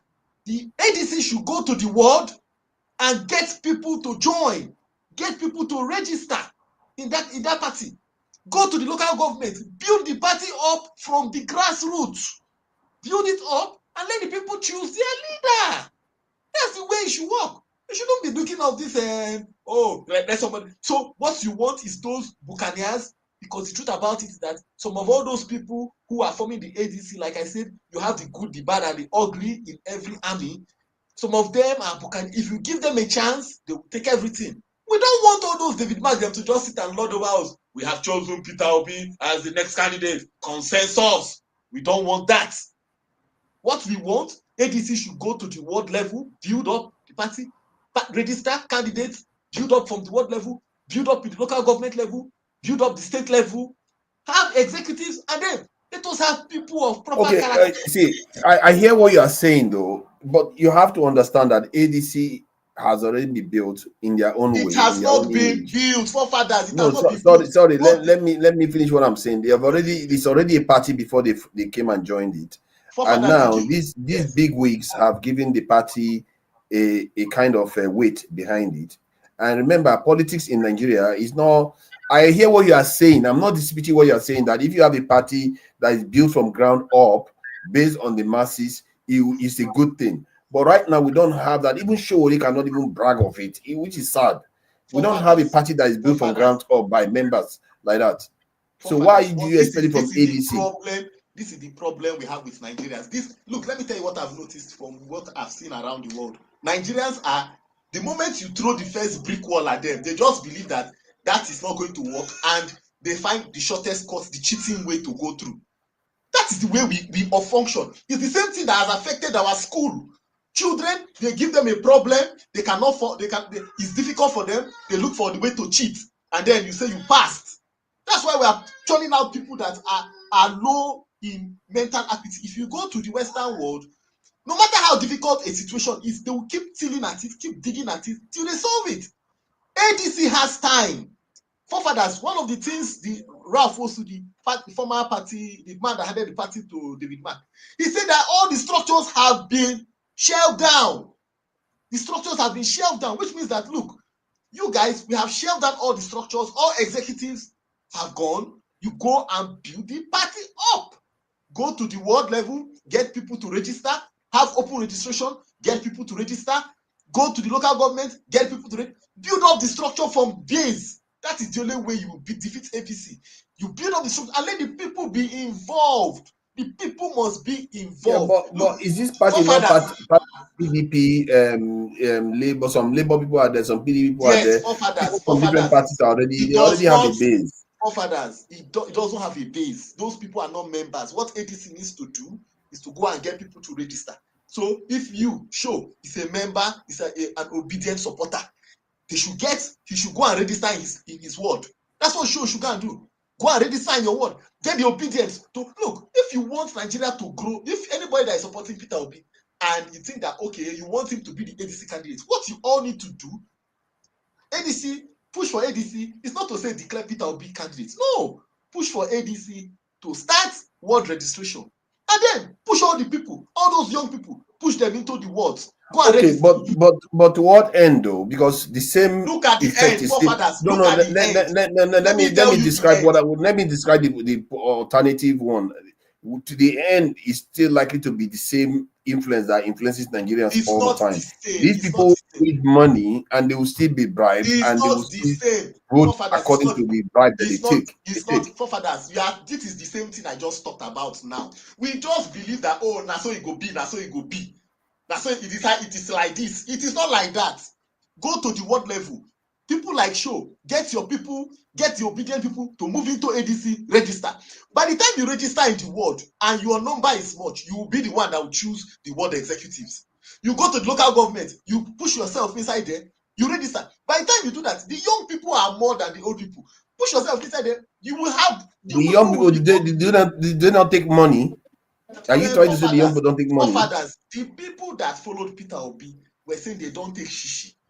Those people like show that saying they don't take shishi, that want Nigeria to change. That say, okay, Obi is our man. All of them say we want Obi. Push yourselves into the war. No, Dexter, what is wrong in having a consensus candidate? What is wrong in having a consensus candidate? Is it against the constitution? It is not time to have a consensus candidate. No. Is it against the constitution of the land? I want to know. I want to understand. Is it against the electoral laws? There's no problem in saying you have a consensus candidate, but let me tell you something. You don't solve a problem with the old way tactics. We don't have that time right now, unless you want people to continue. We don't have such time. You have the time. You have the time. It was in 2020. It was towards the end of it was early 2013 that APC started their major move.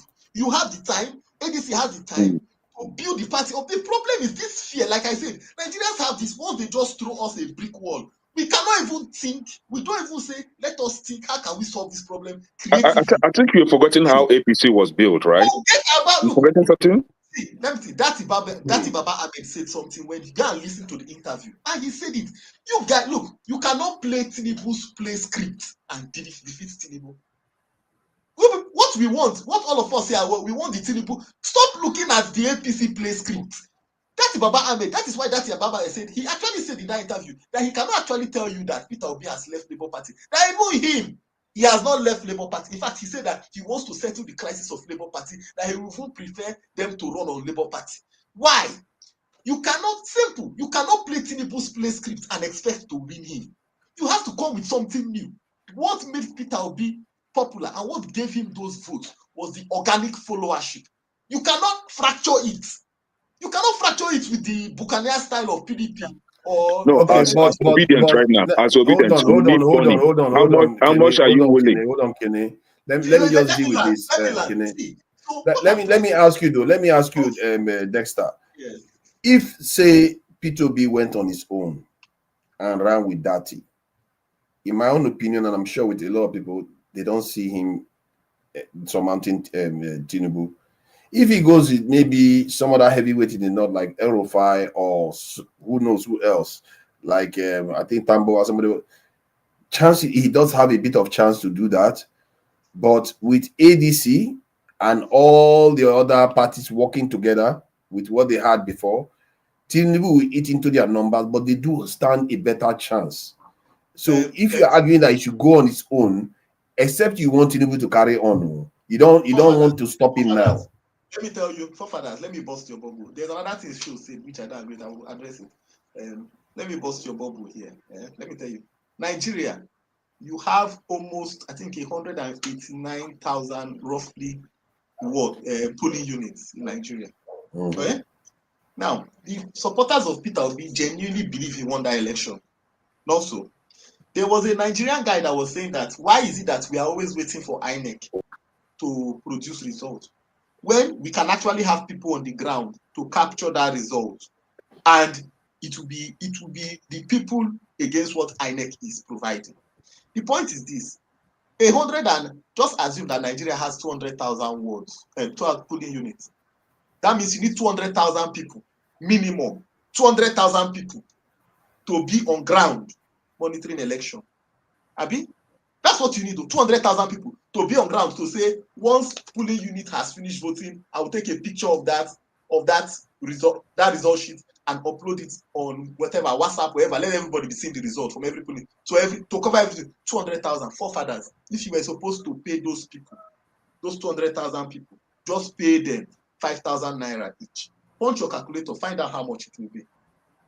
And just take into fact that Nigeria, 5,000 naira is nothing now. Okay? So if you punch your calculator, how much will that be? Peter Obi ran election. That's 1 billion naira, Dexter. Good. Peter Obi ran election. His election spend was 1 billion naira. That was including campaign, whatever.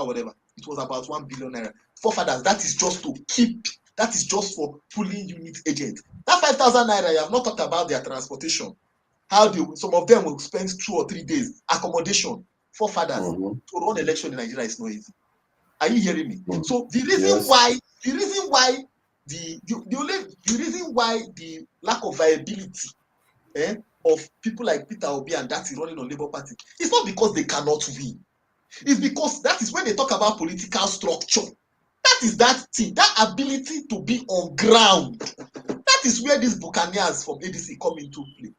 It is this Atiku, Rufai, all these big wigs. That is where they come into play.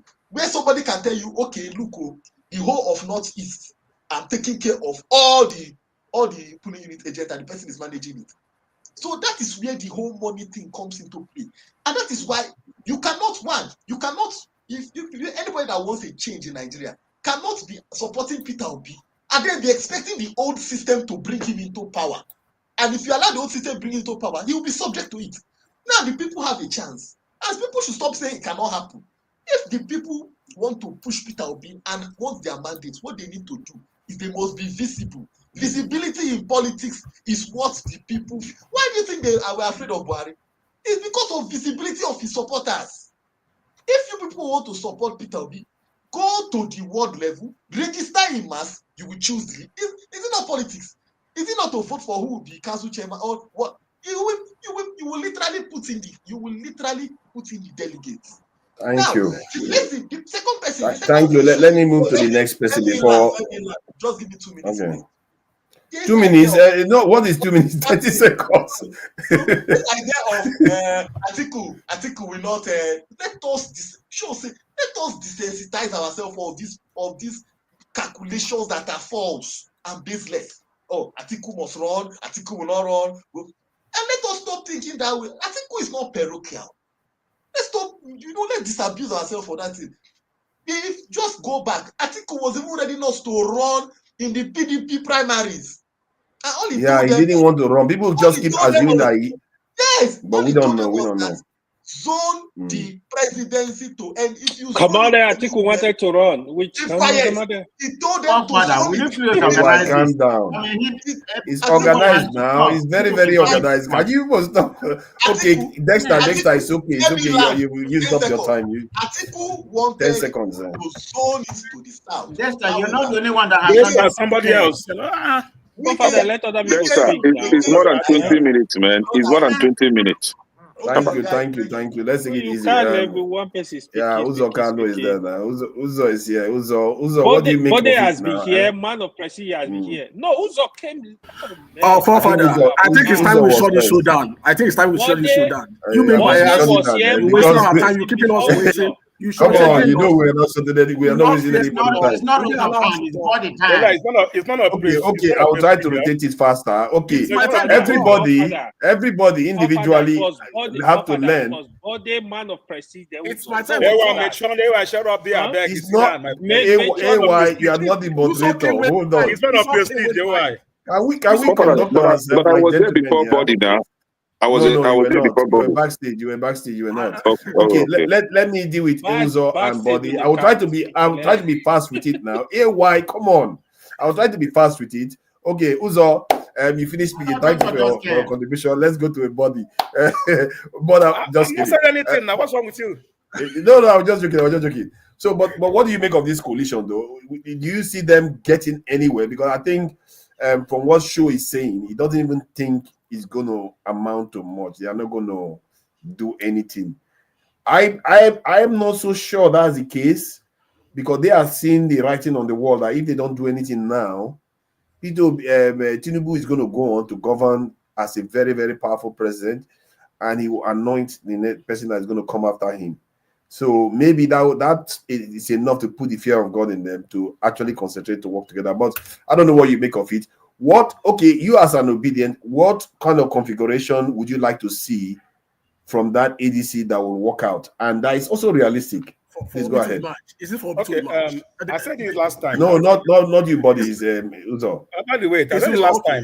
That's how I said it. If it is not taken, Peter Obi might not even see a party to run in 2027. If it is not taken, I said it right. You will not even see a party to run. All right. And I'll say this: the ADC is the organization of past and present governors and ministers or people that have led APC. 2 years ago, some of those guys was in APC, shouting "Kill Obedient, keep it Obi." Today now they are shouting Obedient should be there. I'm sure they give us something to talk about. We'll still be talking something else, like election reform, how to reform the system. We're here saying about ADC. I'm sure they have added me for only 4 groups right now. 4 groups of ADC. So people are running with ADC right now. So that's how they run with Labour Party last time. And all the people who voted for the other party to go to House of Rep and Senate, what do they do? The same thing is going to happen again. So there's anybody that dog bite mama. Is anything we get he will run. All right. For me, I don't see this ADC as they can't beat Tinubu. Let me tell you the truth. Someone like me, all right, this is what me support that ADC. I go governor my put for Tinubu back because there's no change. There's no change. It's the same people, the same process, the same thing. So are you saying that if Peter Obi is the top of the ticket, Rufai and Tambowa, any one of them is running mate, they don't stand a chance against, and Atiku backs them, they don't stand a chance of beating Tinubu? Wait, do you know you just called Atiku? You called Atiku. Atiku, Tambowa is Atiku boy. You know, we all know that. That's the problem between Wike and Atiku. After what Wike did for Tambowa, he stepped down for Atiku at the PDP convention.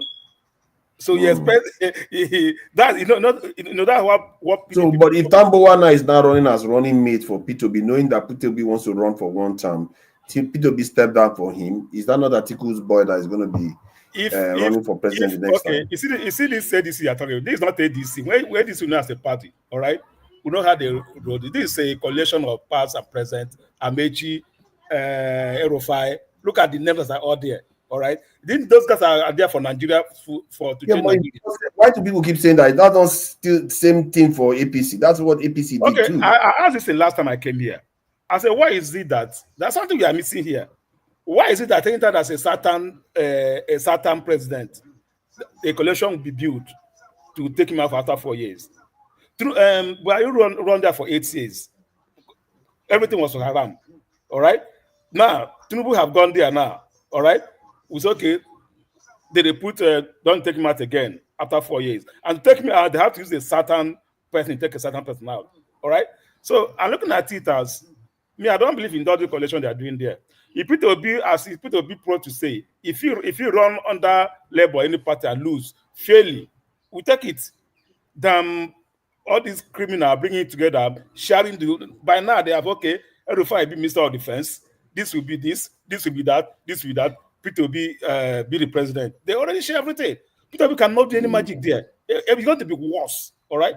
If Peter Obi runs as Labour Party and lost in a fair and fair election, everybody will take it, all right? But going to with Tambo, all those people and win the election, that is not it. You can't change anything. Wow. You can't change anything. You can't run. That's an interesting point. Somebody like Tambo, Rufai and win the election. And Peter Obi always say that the process that bring you to the process matters that bring you to the top. It matters, not you being there. So what he said, let him always stand on that, and I will say, I tell you, if Peter Obi goes, that 6 million vote he have. I already said it here. That 6 million is almost 6 million. That 6 million is like 4 million now. And if he go ahead with this coalition, it become 2 million. It become 2 million. All right. And remember, the last election. Let me go to body. This is also. I think. Thank you for that. So that we can for 5 minutes. Say thank you for that. That's the plan. No, I'm trying to speed it up now, so it gets through everybody. Try to understand. I appreciate you now. You're my man now. You know now. Thank you for that.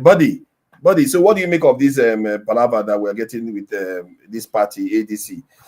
Because if he's to unseat President Tinubu, let's not forget he got 36% of the vote. The way we are acting as if it's some kind of Thanos that nobody can take out is a little bit weird. And people keep thinking that they know Atiku. They are so sure Atiku wants to run. And yet there was this information that came out the last time that Atiku didn't want to run, that he didn't like what making it do or die, that he has to run. That he was just saying that he should, zone it to the southeast. And if they don't, then it's all for grabs. So, but Wike, with his ambition, didn't let that happen. If he had let it happen, maybe we wouldn't be speaking Tinubu today. We'll be talking about Amaechi or Peter Obi. Who knows? We'll be talking about. Okay, so what do you make of the, what you have seen and what you've had so far? Very nice. That's why you usually have the school of reality, very close to the school of drama. As of today, there's no membership of any party called ADC or whatever you call it. Only 2 members, as of today, existed as a member of ADC. Only Aregbe Shola and the interim national chairman. Atiku as of today, you were there, you saw it live on TV. Those are the only 2 people that were issued a membership card. By the but it was deliberate though. It was deliberate. It wasn't because they were lacking. It was deliberate. Because there was a report that their website crashed. I was suspecting maybe because people go there to register. That's the only reason why a website will crash. I'm just asking, are you sure of what you're saying, or you're just joking? I'm not joking. You saw it on live TV. We have only 2 members that were issued a card. Party. There have been members before now. Please, let's stop this kind of. Let me put my point. In the last general election, if you want to determine the membership of the party, you can check with the INEC. They have the register submitted to INEC. But what I can see today, ADC of 2023 is quite different from ADC of today. That's a fact. ADC of today only has 2 membership. They can only talk of. The rest are promoters. And all the promoters, let me mention the promoters to you. Atiku, Obi, Tamboa, Rotimi Amaechi. And they all have presidential ambition. If you've seen, you all been said they unveiled the party. They've been coming out with proposal. The first person was Obi. That 1 time. He even said he can even solve the problem in Nigeria in 2 years. The following person was Amaechi. He said, 1 year term, 1 year proposal. Just yesterday or this morning, Atiku came up with the same proposal as well. That's going to run. That's going to solve the Nigerian problem. So, and we are comparing it to 2023. Is that the same thing that happened in 2023? Having been that all the promoters of APC in 2013 had ambition, would they be where they are today? Yeah, but not see, a lot of them had ambition even in 2013. However, there are only 2 of them that have credible this in terms of standing. No, it's credible standing, which is the one that have won 6 million votes each. Atiku and Peter Obi. The others, I don't think they even stand a chance to compete against those two. The chief promoter of ADC is Atiku. It's the one that been financing them. No, that's not true. The one that rented the hall, the one that rented the hall, the Burasaya Radar Center they used during the week was Atiku. It's the one that brought all of them together. He has the yam, he has the knife. Everybody should know that. So what do you think he's going to request? Do you think he wants to run himself? Or he will give way? He won't give way. You know, Atiku. Do you think Atiku is leaving PDP for a joke? Are we joking? Atiku is not leaving PDP for a joke. He's leaving PDP for a purpose. Or maybe he doesn't like Tinubu too. No, it's not leaving PDP for a joke. Okay, but what was it true? First of all, I will ask you this so that I'll get your thinking. Was it true that he wanted the PDP to zone their ticket to the southeast in the last election cycle? Is that true? No, that's not correct. Absolutely, that's not correct. Let me give you the background. At that point in time then, because, you know, in 2019, Obi and Atiku, they ran on the same ticket. And Obi was contemplating whether Atiku is going to pick him as the vice president. And he went to Atiku. This is a known fact. Atiku did not assure him. Atiku told him that, hey, this time around it's not possible. Because Atiku is, you know, is the one spending the money. He has to look for a southern candidate that has the money. The bulk of the money they used in 2023 was from Delta State. Do you think Obi has that money? I thought Atiku has money already. Remember, sorry, I thought Atiku has money already. Atiku has the money, but you see Atiku don't spend on party. Atiku only spend when election is closer. In 2019, you know what? The election was immediately Obi was nominated as the vice presidential candidate to Atiku. They started mobilizing funds, resources for the election. What did Obi said? Obi said, EFCC has placed an embargo on his account. Go and check. It's a fact. Obi didn't contribute shishi to Atiku's campaign in 2019. And you want the same guy. Immediately Obi realized that he couldn't secure PDP ticket and they're not going to macro zone. He jumped out of the party. The same thing will happen in 2027. So you are actually saying that Peter Obi was looking to run as a running mate. Obi is not looking at you are the first person. No, sorry. You are saying that in 2023 he was looking to run, or 2022 he was looking to run as a running mate. Obi will not run as a running mate in 2027. Obi will run as a candidate. Yeah, but you are making an assertion. Sorry. You're not going to just jump past this one. You're making an assertion here that Peter Obi was looking to be a running mate for Atiku in 2022, 2023, before he jumped out. Does anyone else, can anybody else corroborate that? Yes. I don't. That is not true. That is not true. Your voice is not. Absolute is completely. That is not true. Enemies of progress. We know it's not. That's not true. You know, the political fights against them. They won't agree. Absolutely false. In 20, I would like anybody that has any evidence for this to provide it. I don't know if it's coming out anymore.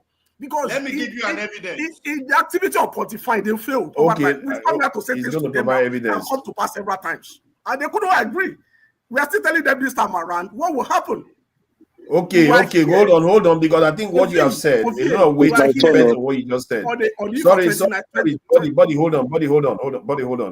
Because I just like to get a few things straight. Even if we say a few words, I will get it straight. It's better off than so many words. Where's your evidence?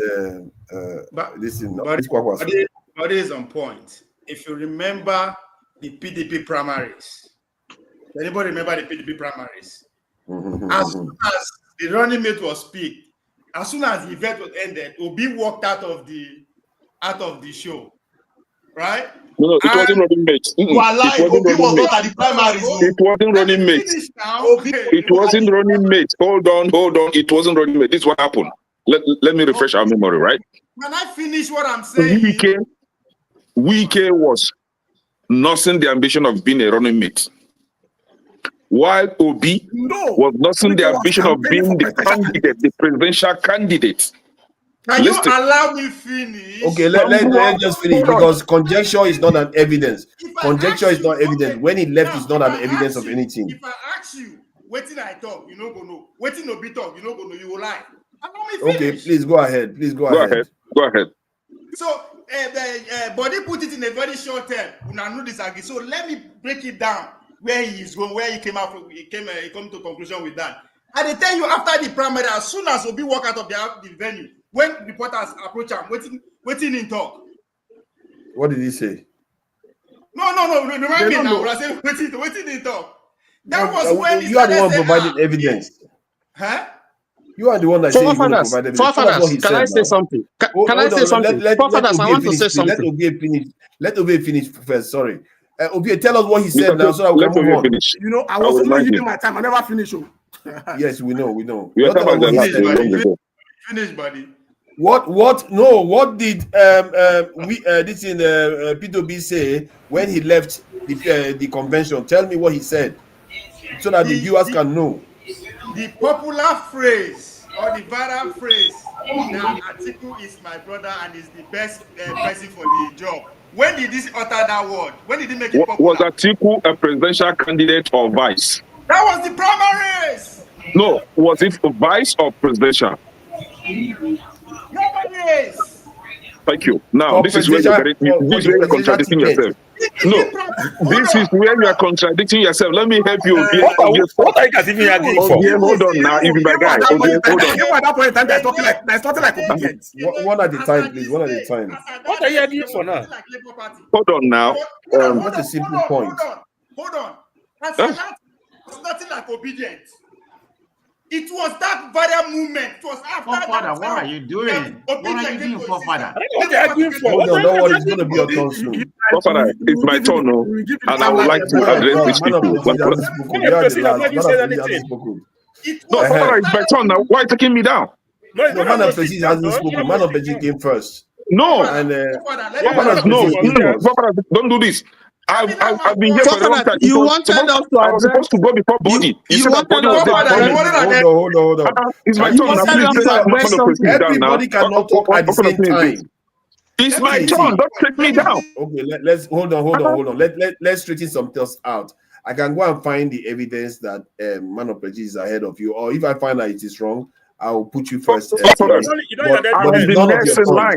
Not Man of Prejudice. Okay. We are going to get to the truth. Don't worry about that. I will be able to get. Can I finish? Can I finish speaking, please? Can I finish speaking, please?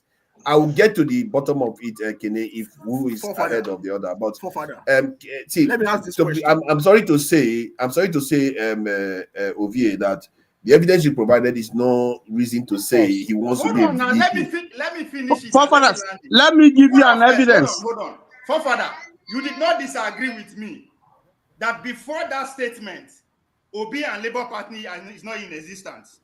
You are not disagreeing with me. Yes. You are not disagreeing with me, but before that statement, he hadn't left the party. No, Obi was still a member of PDP as at that time. On the same day. Yes, of course. Yes. You are muted. Obi was nursing the ambition of being the president, and he was hoping on a free and fair primaries. So since there was a collabo between that is true. That is true. Kene is right, and there is evidence. I can give you one evidence. Left PDP for Labour Party, not to becoming the vice president. He wasn't bidding for the vice presidential seat, but for the presidential seat. Obi was bidding for the president. You can't characterize the news, the story that we saw by our soul. Let's move on. Forefather.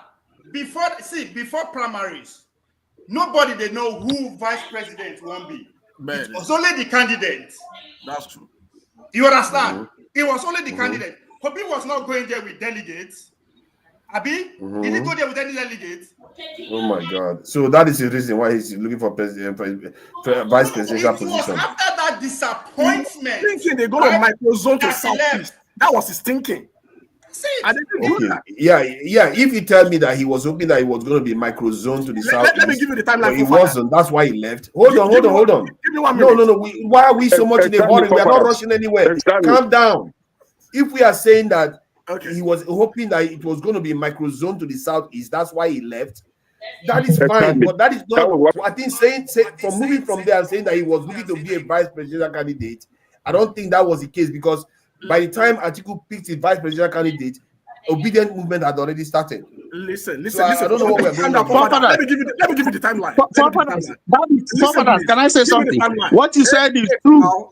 Let me have my time. By the time they started the campaign, primary campaign, Wike was moving around, Atiku was moving around, Obi too was moving around. But Obi have two double-edged sword. At that point in time, it wasn't that active in campaign. That's why the phrase Ofie said that Atiku was my boss. He wasn't totally into the race. Buddy, you are just wasting. And at that point in time, that even when he was with Obedient, he said the same thing. Until they set up autonomous committee to decide whether they are going to zone to the north or they are going to zone to the south. And at that point in time, the auto committee come up with the report that they are not zoning anywhere, that they should throw the race open. Do you remember that? Immediately they throw the race open, and they are approaching the primary. Obi jumped out. It's taking too long, man. Please. The same thing you are seeing Obedient today. That's why they are talking about consensus candidate. You see them mentioning consensus candidate. Body. What did Peter Obi leave PDP? What date? What was the date he left PDP? What was the date the primaries were held? Primaries were held 27th of May. He left 25th. Leave this guy now. As if he just woke up from sleep. Leave him. You know what? Why did you all this funny game? We predicted that Body was going to give us corn here, and he's giving us corn.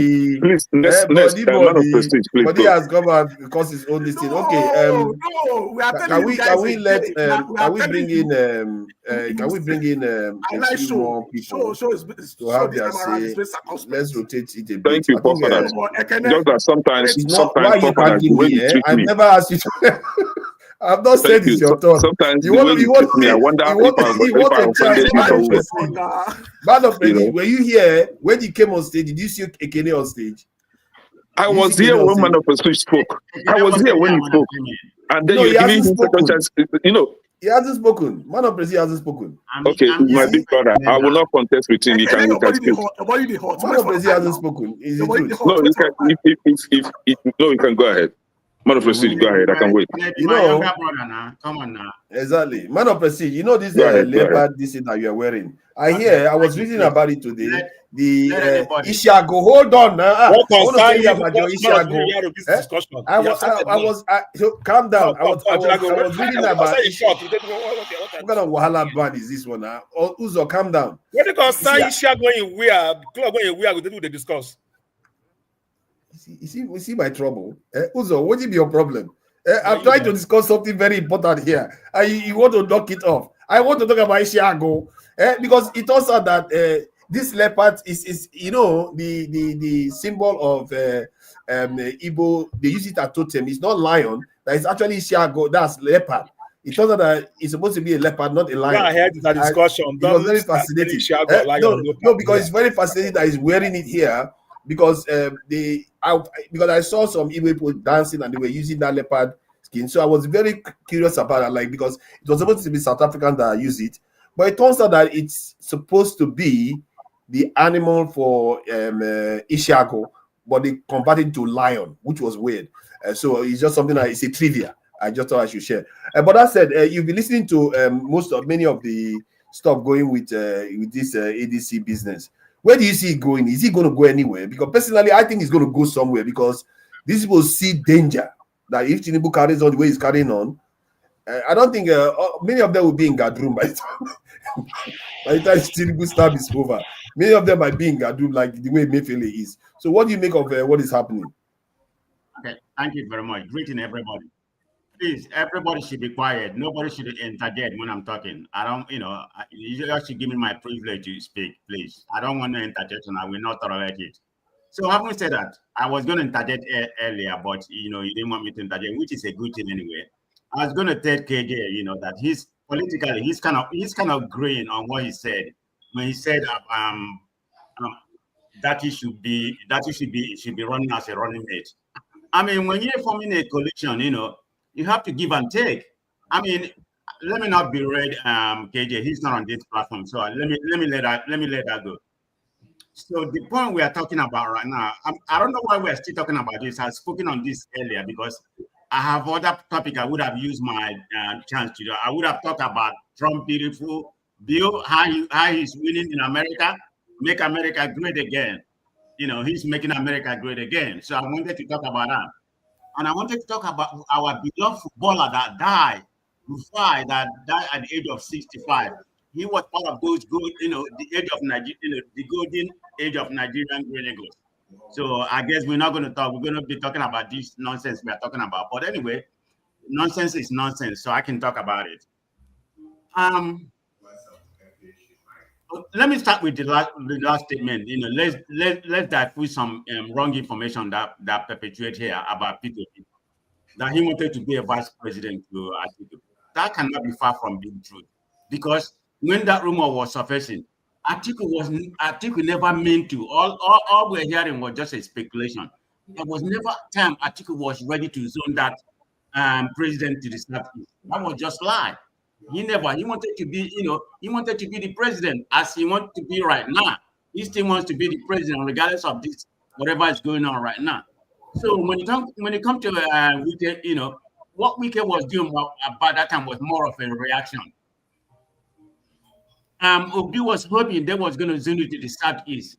So he has already left when some member of the PDP begin to ask Atiku to give, for Obi to still be his running mate. If we look at what's this man's name, this governor of, Governor Babangida Aliyu, the former Niger State governor, right? He's the one. He was one of those people that was wanted to, want Obi to be the running mate. Obi never asked for running mate. Right, and by that time, Obi has already left Labour Party, because he was nothing for presidential appeal. So no time that Obi wanted to be the running mate. But having said that, let's talk about this present coalition. Am I for it? Not necessarily, because I'm still skeptical, because as of yesterday, Atiku was telling his people in Hausa language. I think some people came and interpreted it. He said he's going to stop corruption and everything if he becomes the president.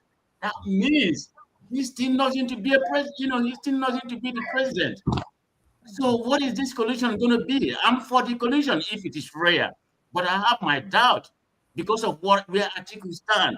In my own opinion, but sorry, have we confirmed the videos, that specific video source that yes, is talking about being the president? And it was yesterday. Yeah, and people has came and interpreted it.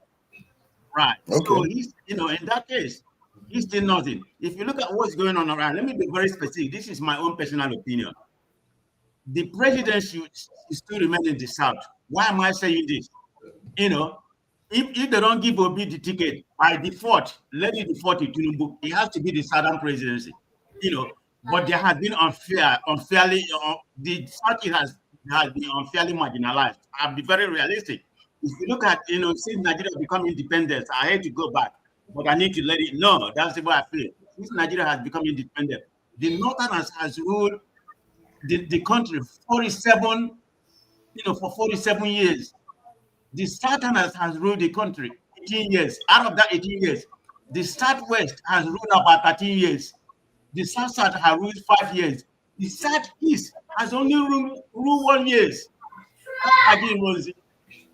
Imagine that. But we are not here to discuss about what is fair or unfair. But my point I'm trying to make. Don't do that now. You know that is not fair. What you just did. Contest. So let me not go there.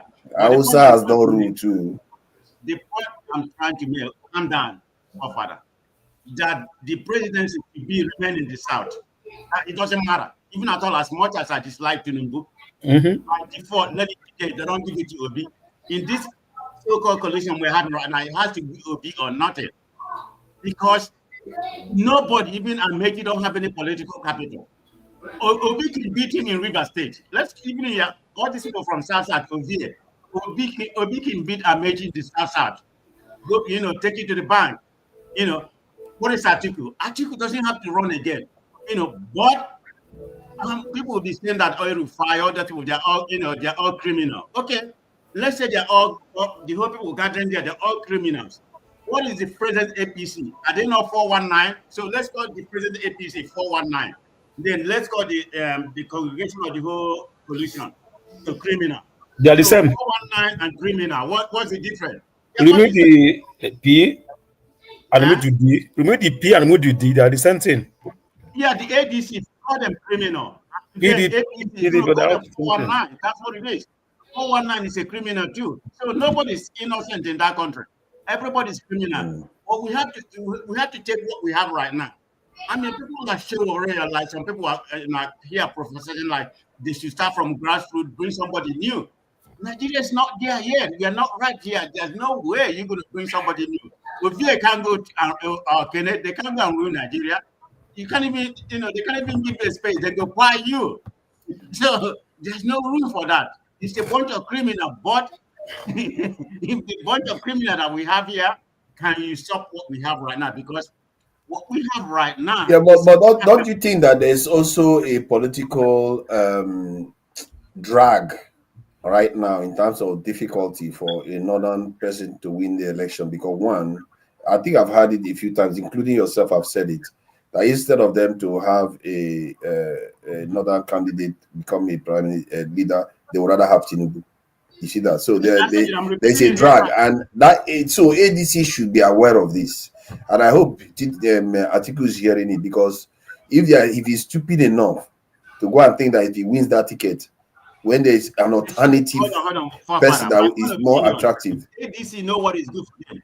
It shouldn't be an open convention, because Obi doesn't like to buy people. Obi, even I thought he has a little bit of money. You can't compare him with Atiku and some other big way there, He can't win because my thing is that Atiku should back Peter Obi. I don't know why he can't. That man has his own ambition. Look at this guy. As of right now. No, why not? People back people all the time. Tinubu back so many candidates. Why can't he just back somebody? As of right now, Atiku have no intention. I mean, I don't know what's going to happen tomorrow. But as of right now, Atiku has no intention. Look at the congregation of people there. They are all Atiku henchmen. They are all for Atiku. Obi, some people said, why is Obi going there? That is the last alternative, because Obi can't win by himself. Labour Party doesn't have the financial backing, the structure and everything. When I mean by structure, I don't mean people's structure. Obi has the grassroots, which is the structure. But we need to move on to the American DC now. Time is running out. Let's not go on too long anymore. We have to try to keep it brief. Everybody, please, because we don't have a lot of time. We have about at most 40 minutes to listen to round up. So let me we need to go into American politics. Let me run up. So in a nutshell, what I'm trying to say, I'm in favor of this so-called coalition. But if they can get their act together and be able to congregate, because as of right now, they don't have any sitting governor that has agreed to join the coalition. Even at their the other state governor said not yet, he is not there. So they need that in terms of the financial backing and that kind of structure, not the human structure. So that's needed. But let's just wait. It's pretty new, but it's a welcome development. Let's see what happens.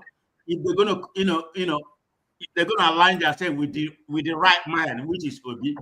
So in a nutshell, my final analysis. Obi or nothing. Let it be Tinubu. Thank you. Thank you. I appreciate that. Okay, Kene, please. Welcome. So, what do you make of? You've heard of everything everybody has got to say. Exactly. You don't have more than 3 minutes. I'm sorry to say. You did not. You failed to manage your time. You gave this guy Dexter. What's his name? No, Dexter, you gave him 30 minutes. You gave Ovie 20 minutes. You gave Body 15 minutes. Right? So you manage it. No, let me try as much as possible. See, for the noisemakers, please keep quiet. I don't want any interjection. This guy, AY especially. Now, this is it, right? 2023, PDP's primary, we all remember what happened. Wike was the money bag. As usual, they always use those from River State as money bags, right? Now, he was willing to bring the money. While Atiku was nursing the ambition of being the presidential candidate. Obi on his own side was also nursing the ambition of being presidential candidate, only if there will be free and fair primaries without money exchanging hands. Now, what happened? Tambuwal was to support Wike's ambition of becoming the VP, being that Tambuwal is Atiku's boy. But what happened? They had a different agenda with Okowa. So at the day of primaries, the game changed. Wike saw that, oh, Tambuwal betrayed him, right? Obi on the other side saw that, okay, it's all about money. The guy man pulled out immediately and left the party. So Obi never, for once, knows the ambition of becoming the vice president at all. That never happened in 2023. But I said, do not interject. Who is that? Go check punch. I said, do not interject. Didn't you hear me? Hold on. Go check it. Go check punch. Block him. Move him, please. Now, this is it. Moving forward. Yeah, moving forward, right? Why don't you provide the link? Why don't you provide the link, but instead of interrupting? Yeah, moving forward. My brother Shosho was calculating how many years the Yorubas, the Southerners, have been in power versus how many years the Northerners. Let me help him to break it down so that we understand it very well. You should say how many years the Yorubas have been in power and how many years the Fulanis have been in power. 8 years of Yorubas, 4 years of Yoruba, currently with this guy now, the Tinubu, then 6 years of Southerner, right? Now, we have 10 years of Fulanis. Now, my question to you is, what about the Igbos and the Hausas? Are they, they are not in the picture. But this is what will happen to ADC or APC or whatever they call themselves, PDP, in this forthcoming election. The only alternative that ADC has today to triumph in that election is to have Peter Obi as the presidential candidate. Now, if you want to have a vice president, right, for Peter Obi, I wouldn't say go for Dati, because you'd be like Labour Party guys just came to ADC when it's supposed to be a coalition of different parties, and now they took over everything. Maybe Tambuwal, but because Tambuwal has a godfather, Atiku, to be a difficult task for Peter Obi. But in all fairness, you can't have everything all together. So Peter Obi need to work with the coalition members. So Tambuwal may work with Peter Obi as the vice presidential candidate. That is the only option that ADC has. And let me help them to break it down. If you go to South today, Southeast and Middle Belt, with El Rufai, ADC isn't going to get any votes. Zero. With Dati, that is going to tick each and every of these regions, Southeast, South, and Middle Belt. Tambuwal may tick part of Southeast. I mean, Southeast, because, Southeast, they're always for PDP, and all that, right? So he may tick Southeast. He may tick part of South. I don't know about Middle Belt. Not sure about Middle Belt. So Tambuwal stands a better chance than El Rufai. However, Dati dominates all, right? But you don't have everything come together, So they have to just take some and let some go. Now, we're talking about what happened to Fubara, and then what is likely happening to this guy today. What's they call him? Kashi of ADC. Kashi of ADC played the Nigerian normal politics. And today, the Nigerian normal politics is playing on him, and he's busy going around all the TV stations shouting like a baby, right? This is how Nigeria is. Somebody, I think it was Dexter, that was saying that, Obi shouldn't be the consensus candidate. How? In this Nigeria, you want things to be done orderly, and you actually expect that if it is done orderly, this guy, Peter Obi, is going to go anywhere? No. If the party, if ADC decide to have Peter Obi as a consensus candidate. I don't think anything is wrong with that.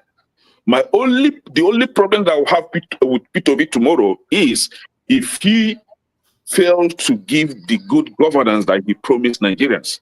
That's the only way I can come against him. Or if the consensus wasn't actually a consensus, but a force, a kind of using force to dominate others and to push a candidate, then I would say, no, I'm out of it, because he can't impose a candidate on others. But if the party, if ADC come together and say, okay, Peter Obi is going to be our consensus candidate, I don't think anything is wrong with that. Now, somebody commented on the comment section saying that it's the same people that will come up tomorrow and say, oh, Igbos are being marginalized. See, I don't care how they get it, provided they don't dominate Peter Obi on others.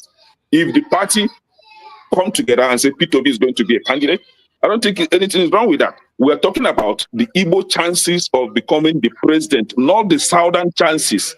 Somebody is saying that, oh, they should let the South to complete their term. Which South? You and who are talking about South? We're talking about the Igbo chances which Atiku and Tinubu maneuvered his way in. And you're telling me South. I don't know that Tinubu is a Southerner.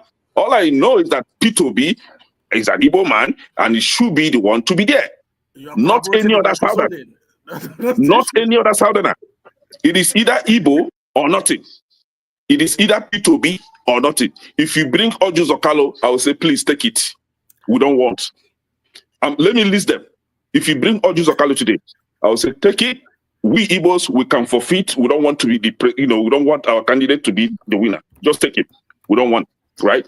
If you bring who else is an idiot from Southeast apart from Ojo Zokalo? Roger Sokrata. If you bring Roger Sokrata, we say, take it. We don't need it. Do you understand?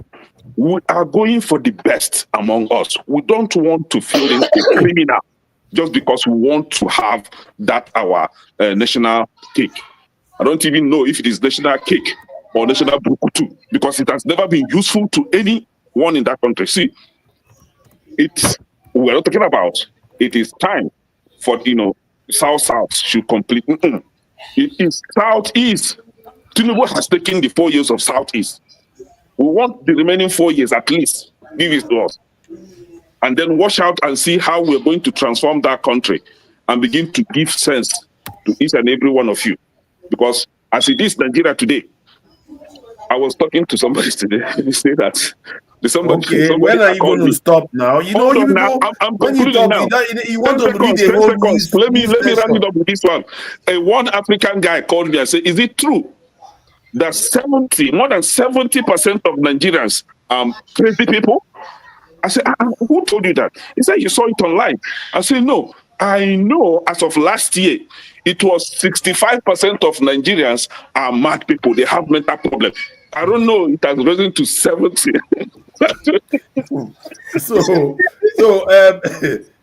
Buddy, I think you have to watch what you said about the link. So we need to restructure your brains one by one, so that we begin to think and behave like before we go to the next thing, I don't want to do this because Masca hasn't spoken, Ovi hasn't spoken for a while. Buddy, the link you provided doesn't justify your claim, except there's another link. Go to Atiku. That link hold on. Let me finish what I'm saying. I mentioned the timeline to you. Can I finish what I'm saying? That link doesn't say that Peter Obi left PDP because he wasn't made a running mate. Listen. And Peter Obi went on. What did the meeting with the governors forum said, forefather? Except you don't compression. Go back again by Atiku. I've checked it already. I've reviewed it. What about the word rush? What did he say after the word rush? Except they are different. Except they are different links. He met with the governors forum. When they met with the governors forum said they're going to nominate the vice president for Atiku and they're going to nominate the chief of staff for Atiku. And Peter Obi didn't wait. That's what Atiku said. Read it. Yeah, no. Hold on. Read Mark. Atiku said it himself. Now you've presented two links. And two of them are from Punch. I checked one of them that he presented at first. And that one doesn't say any like that. That's why he provided the second one again. See, what they said, Peter Obi stressing yourself with Abado. We know this argument right now. There's no point. Forefathers. Let's remember a Nigerian hero. Let's remember a Nigerian hero. When Obi saw No. Let's remember a Nigerian hero. That was to tell his life story. But on the 3rd of July, Peter Rufai passed away. He was Nigeria's first-choice goalkeeper at 2 FIFA World Cups, USA 1994 and France 1998. And he played at 4 African Cup of Nations tournaments, winning the 1994 edition with the Super Eagles. He was a man that was 100% dedicated to motherland. A young man who was committed to national assignments. There was no time he was called upon that he didn't show up. His professional career saw him play for clubs in Belgium, the Netherlands, and Spain.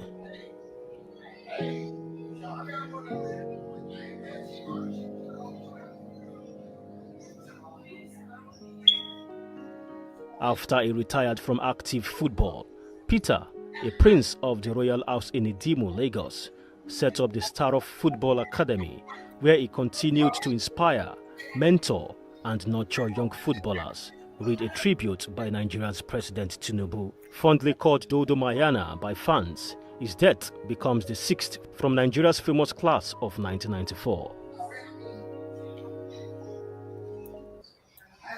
I don't know why the president had to add the Royal House as if that is relevant to his title.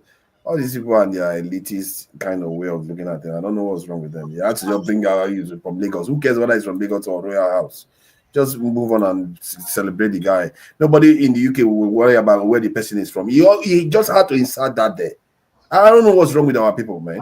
Let me get back. Let's get back to. Let me play this scene. Yeah. Let me clearly so start from me now and go down. See, because. Father, please, let me read this quote for you. He said, I think Peter was in a rush. Just 30 seconds. I will not exceed 30 seconds. No. If I exceed 30 seconds, he had his hand raised first. He had his hand raised first. Sure, 30 seconds. No, sorry. It's not politics. I'm not going to be here for more than 30 seconds. I came back because of Peter Rufai. Just to link it back to our politicians and the way they treat some of our heroes. Peter Rufai and the 1994 set, they won the Tunisia 94 African Nations Cup, and they were promised a house each. You know that house was only given to them last month, and the man died a few days ago. The house that was promised to them in 1994, they only just gave it to them last week. That's all I came to say, not anything to do with this. But, now, let me add to what he just said. You will start Nigeria. You will start Nigeria, provided you are not a politician, provided you are not a criminal politician. If you're a teacher, if you serve in the sports, if you are a police officer, army, soldier, you will be treated as a nobody. Recently, one police chief retired with 1 million naira. Nigeria is a show of shame. Shame. A shameless country.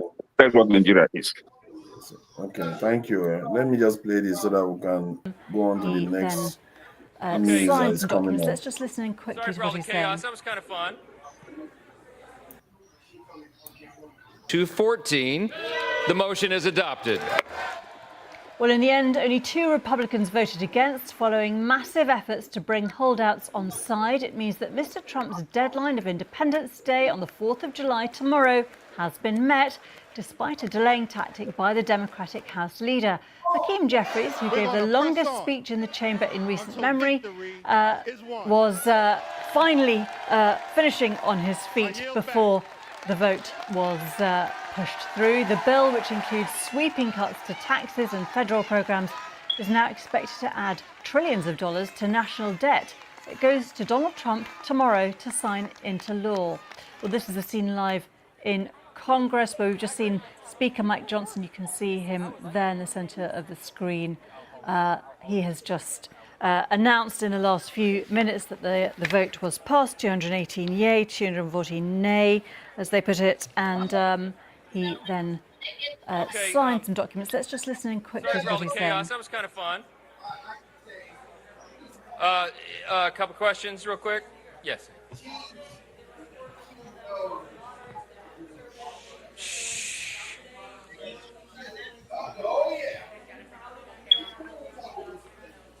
Yeah, so the question, you didn't hear it, it's kind of loud in here. The question was, how did we get the holdouts to yes? Here's the So my leadership style is I try to be a servant leader, and as I mentioned earlier, I know what every member of this body, every member of this conference brings to the table, and the leader's job is to bring out everybody's best and get them to their highest and best use, and that takes some time. So what happened procedurally, not to get too deep in the weeds, but we got the Senate modifications to the House bill. Now we're really proud because the big beautiful bill, 85 to 90% of it is the original House product that we ourselves drafted over the course of more than a year. But when we went to the Senate, of course, as the other chambers have to do, they made. So it looks like Trump is winning and winning, and I don't know whether he's going to get tired of winning. But that said, Americans are going to see Pepe sooner or later with all this stuff that's going on.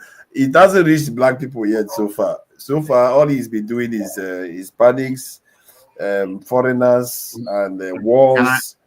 Can I break it down for a minute? Can I give you information about that? Hold on, I'll ask a question now. Yeah, this one is just the bill. I know about the implication of the bill in terms of it's going to cost trillions of debts. However, the birthright one is the one I'm a little bit more interested in. That what does that actually mean for people that are in America? What does that birthright ruling mean? Since he seems to have gotten his way on that one, please go ahead, man of prestige. Since you are in America. Thank you very much. Let's talk about the beautiful tax bill. It has been passed. Of course, we know the tiebreaker in the Senate is the vice president. I think he has 50 votes, so we take one to make it a tiebreaker. Then you know what happened in the House. So it depends on how you look at it. You may consider it to be a beautiful bill for some people, not a beautiful bill for some other people. So there are some people that benefit. There are some people that doesn't benefit. Which will benefit? I'm not going to go in detail. There are some people that's going to suffer from it. People on the lower class, people on the Medicaid, which is mainly more of them are for Trump base. The people on Medicaid, they're going to be really impacted on that.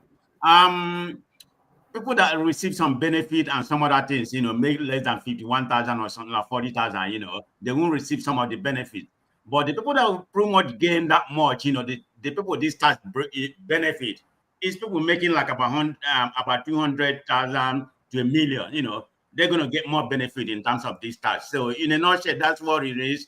Some senior citizens going to get a tax break. If you have a little kid, you're going to get about 2,000 tax break compared to 1,000 tax break. So it's kind of win and loss, But in a final nutshell, it added about about 5 trillion to the to American debt already. So, but Trump is not the only one. Every president does it. So at this time, 5 trillion to the American, debt already. So there's some winners and losers. Student loan is pretty much structured, that. So what's happening with that birthright? That birthright one, I want to understand what the implications are. The Supreme Court didn't quite rule in it, but what they said, it has to be based on single level. So they pivoted back, but you don't have right. The lower court doesn't have right to truncate what Trump wants to do. So it's kind of, if I'm not read in detail. So what is the intention of Trump? What does Trump want to do with the birthright ruling? What does he want? He said, birthright does not give you. We come here and have a kid, they shouldn't be citizen automatic, because in American Constitution, if you come here and have a kid, it's going to be a citizen automatic. So he wants to remove that. That's from now on, or he wants to go back. I don't know his intention about that. That I can't tell you. Maybe some people have. I don't know. No, it's from now on when the bill is signed, or from now when the bill is signed. I can't tell someone that. Yeah, when the bill is signed. But now, citizen right now. It's from now on. Yeah, from now on. Not in retrospect. Supreme Court didn't decide on that. It's for the new. That's where we are right now. For the new ones, yeah. For the new ones. Yeah. So does it have any implication on the way the birthright rule is currently being applied? Because it does, from what I gather, it was all the way back during the time of slavery and all that. So whom were those that law put in place for?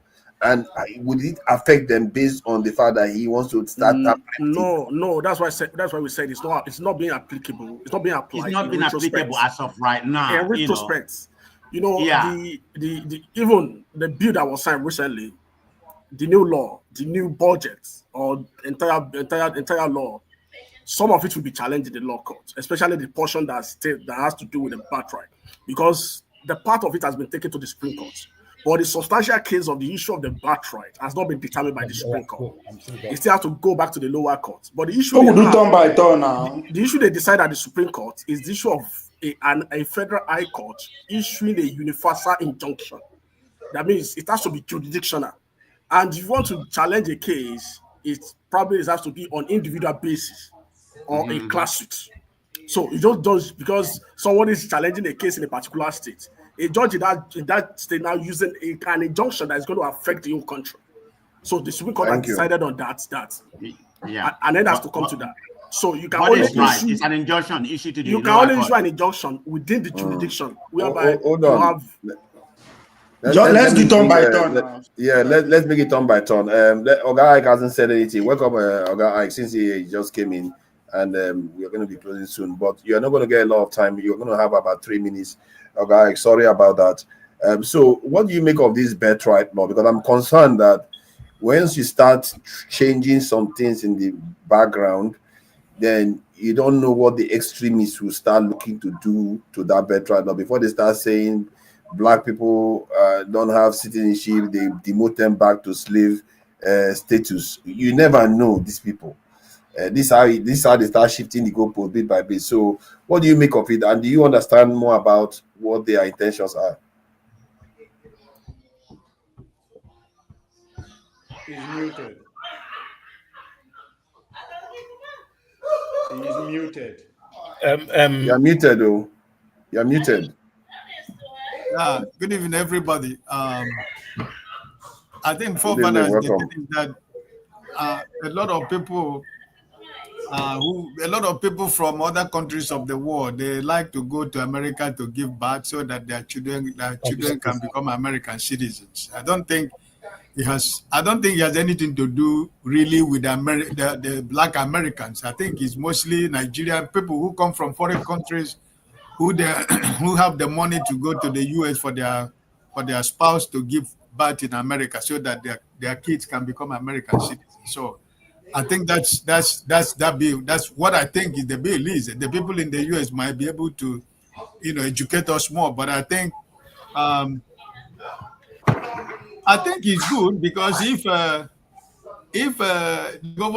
former governor of Kogi State said he built a world-class hospital and now he want to go to treatment, he want to go outside Nigeria for treatment, why can't he use the hospital he called world-class to treat himself in Nigeria? So I think that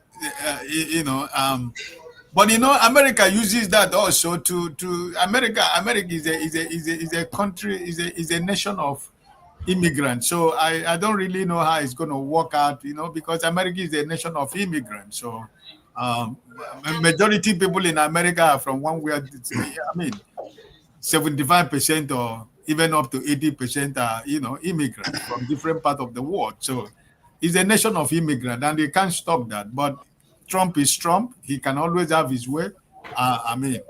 The court, the Supreme Court, if Trump is trumping everybody, including the court. So what can we say if he eventually has that forefathers? I think it's only mostly for people from outside, not really, the Black Americans or or the people that are already citizens that their kids are born there. That's my understanding about what the bill is all about. So let me make you understand a little, because I speak about this. I speak with so many guys I work with. All right. They are, and I see it also, what's going on in this country, right? You see, like when this bill was raised, all right, for you to be born here and have that, even though you are here, all right, even though you live here for 20 years, all right, either one of the parents, either the father or the mother, must be a green card holder or a citizen.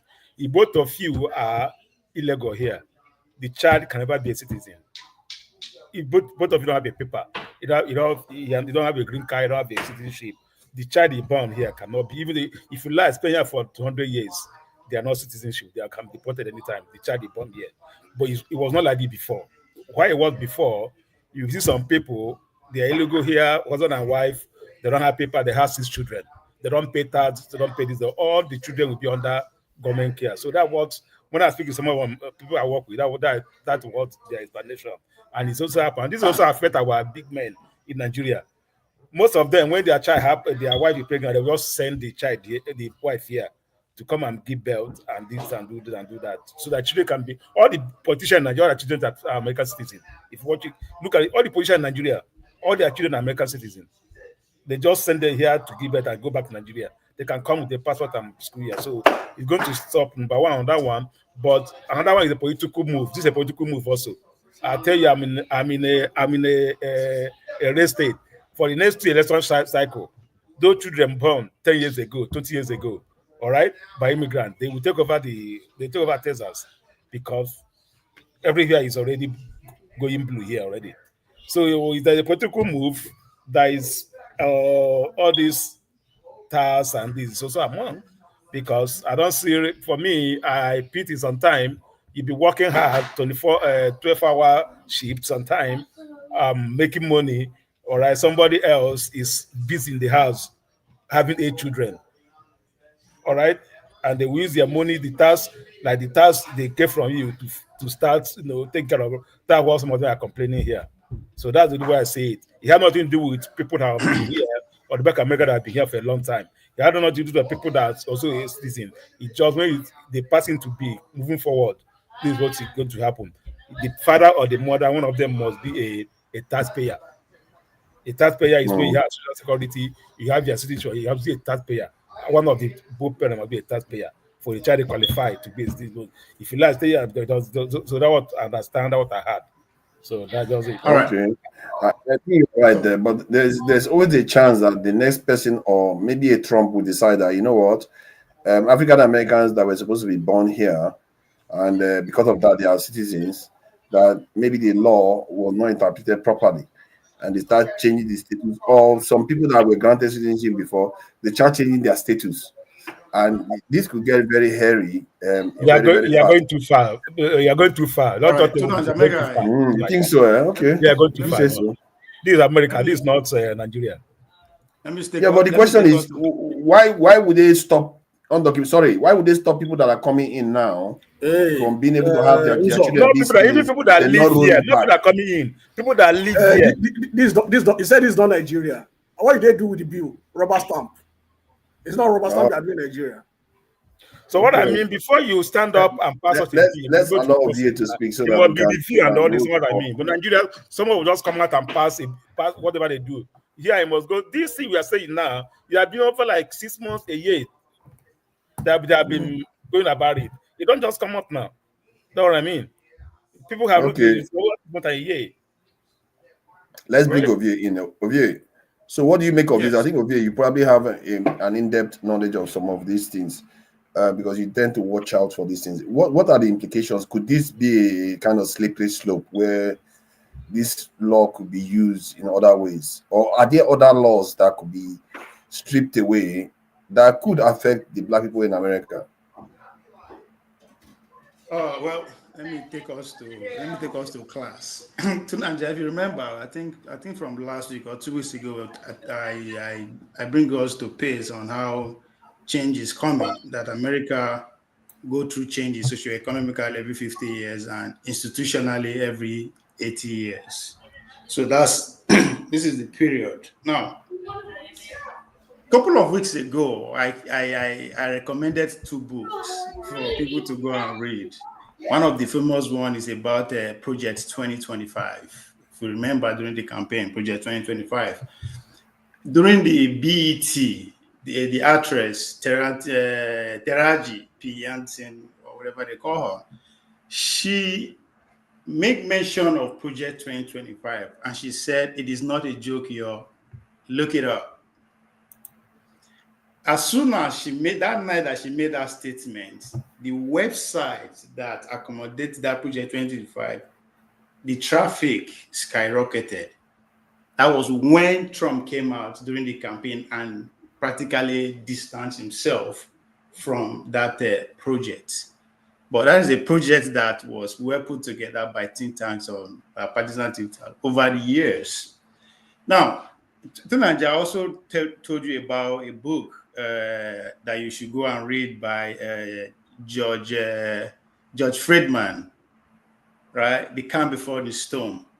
In that book, the man actually make a case for what is happening right now, because the Project 2025 give a detail already. Trump has actually implemented 50% of what is on Project 2025 by the executive order. And I'll tell you why his own change, why it's going to be with us for the next maybe 80 to 100 years. And George Freeman said, America is a country in which the storm is essential to clear the way for the calm, because Americans obsessed with the present and the future have difficulty remembering the past. They will all believe that there has never been a time as uncivil and tense as this one. Now, what the man was trying to tell us there is every 80 years, America they change. Let's start with the first change, which is the American Revolution that established the republic, the Constitution, Republican Constitution. That's exactly what bettered the country. It was called the birth of America. 80 years later was what led to the Civil War of America. It was named the rebirth of America. What happened is that 80 years empowered the federal government over the colonies. And if we remember clearly, after the Civil War, what happened? The Union military had to occupy the South to make sure the agreement and the benefit of what they fight for are to be implemented. Now, fast forward to that era from when they empowered the federal government. 80 years later was the Second World War. Now, the Second World War actually established Americas over the Eurasia and everything. But the most important thing there is the president. Second World War. Second World War. Sorry, that's 80 years later. The most important thing is that the president at that time, Roosevelt, served 3 times. For now, die. If not, if was he win again 4 times. So if you listen, are you telling me that it was 80 years after this the Civil War that we had the Second World War? 1860s and 1940s. Wow, it felt in my mind. I thought it was a lot longer than that. Wow. No. So one thing we should take note about that period is the president at that time, Roosevelt, served 3 times until he died. Why? Because he came in 1933 through the Depression, took us out, then took America into the Second World War. Right? Now, if you listen to people like Steve Bannon, right, who was at the forefront of Trump 2028. One argument is making that we are state of war, that the connected part of the Third World War has already started. So what he's saying that after this Trump first time, maybe again after the Trump first time, they will nominate him again. Now, before you argue that, let's talk about what his own presidency represents, because power they shift. The shift of this 80 years or the next 80 years is to empower the president, the executive. Remember, they gained the freedom, empowered the federation, went into the conquering. Then now they want to empower the executive. Now, before people could say, "Oh, Trump is a dictator," Last year, before Biden left office, Supreme Court also altered the Constitution and give presidency ability to do and undo without any charges, pretty much. If you remember clearly, we talked about it here. Before he left office, and that was against the will of Biden, by the way. He was a sitting president. But they knew the danger that was going to pose.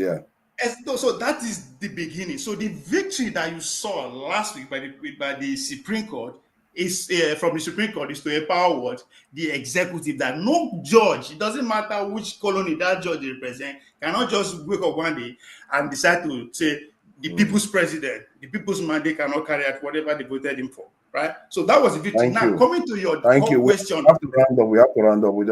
Coming to your core question of the birthright citizenship. Now, there's 3 ways, because now change they come. Things has to change, including the immigration system. Everything has to be altered. Everything, as we know it in America, have to be altered from employment to service to it doesn't matter. Everything has to change. That's why they want to give the president power. So now there's 3 ways to actually alter that better citizenship, right? Constitution, Congress, or the president, the executive power. The executive power is what Trump wants to use. That's when he was taken to court. So the case is still on until November when the Supreme Court come back from their holiday. That's when they will develop. So it's still there. So either way, one of the 3 is going to happen. Either they will should alter the Constitution, or the Congress should act on it, or President should go ahead with executive order and stop it. But whether we like it or not, that change that people like us, who they call conspiracy, that I've been talking about, it's here. The summer is just getting hot. It's going to be way hotter because, again, it is not a guarantee that all these things will go. You need to round up. We have to go close now. So there's going to be a pushback, and you're already seeing the pushback, right? So thank you for that. We're out of time. So gentlemen, I really appreciate you all for coming in. Kene, thank you for your contribution. Buddy, my apologies, you didn't have the chance to speak a lot. I've not contributed on this one. Yeah, I'm sorry about that, Kene.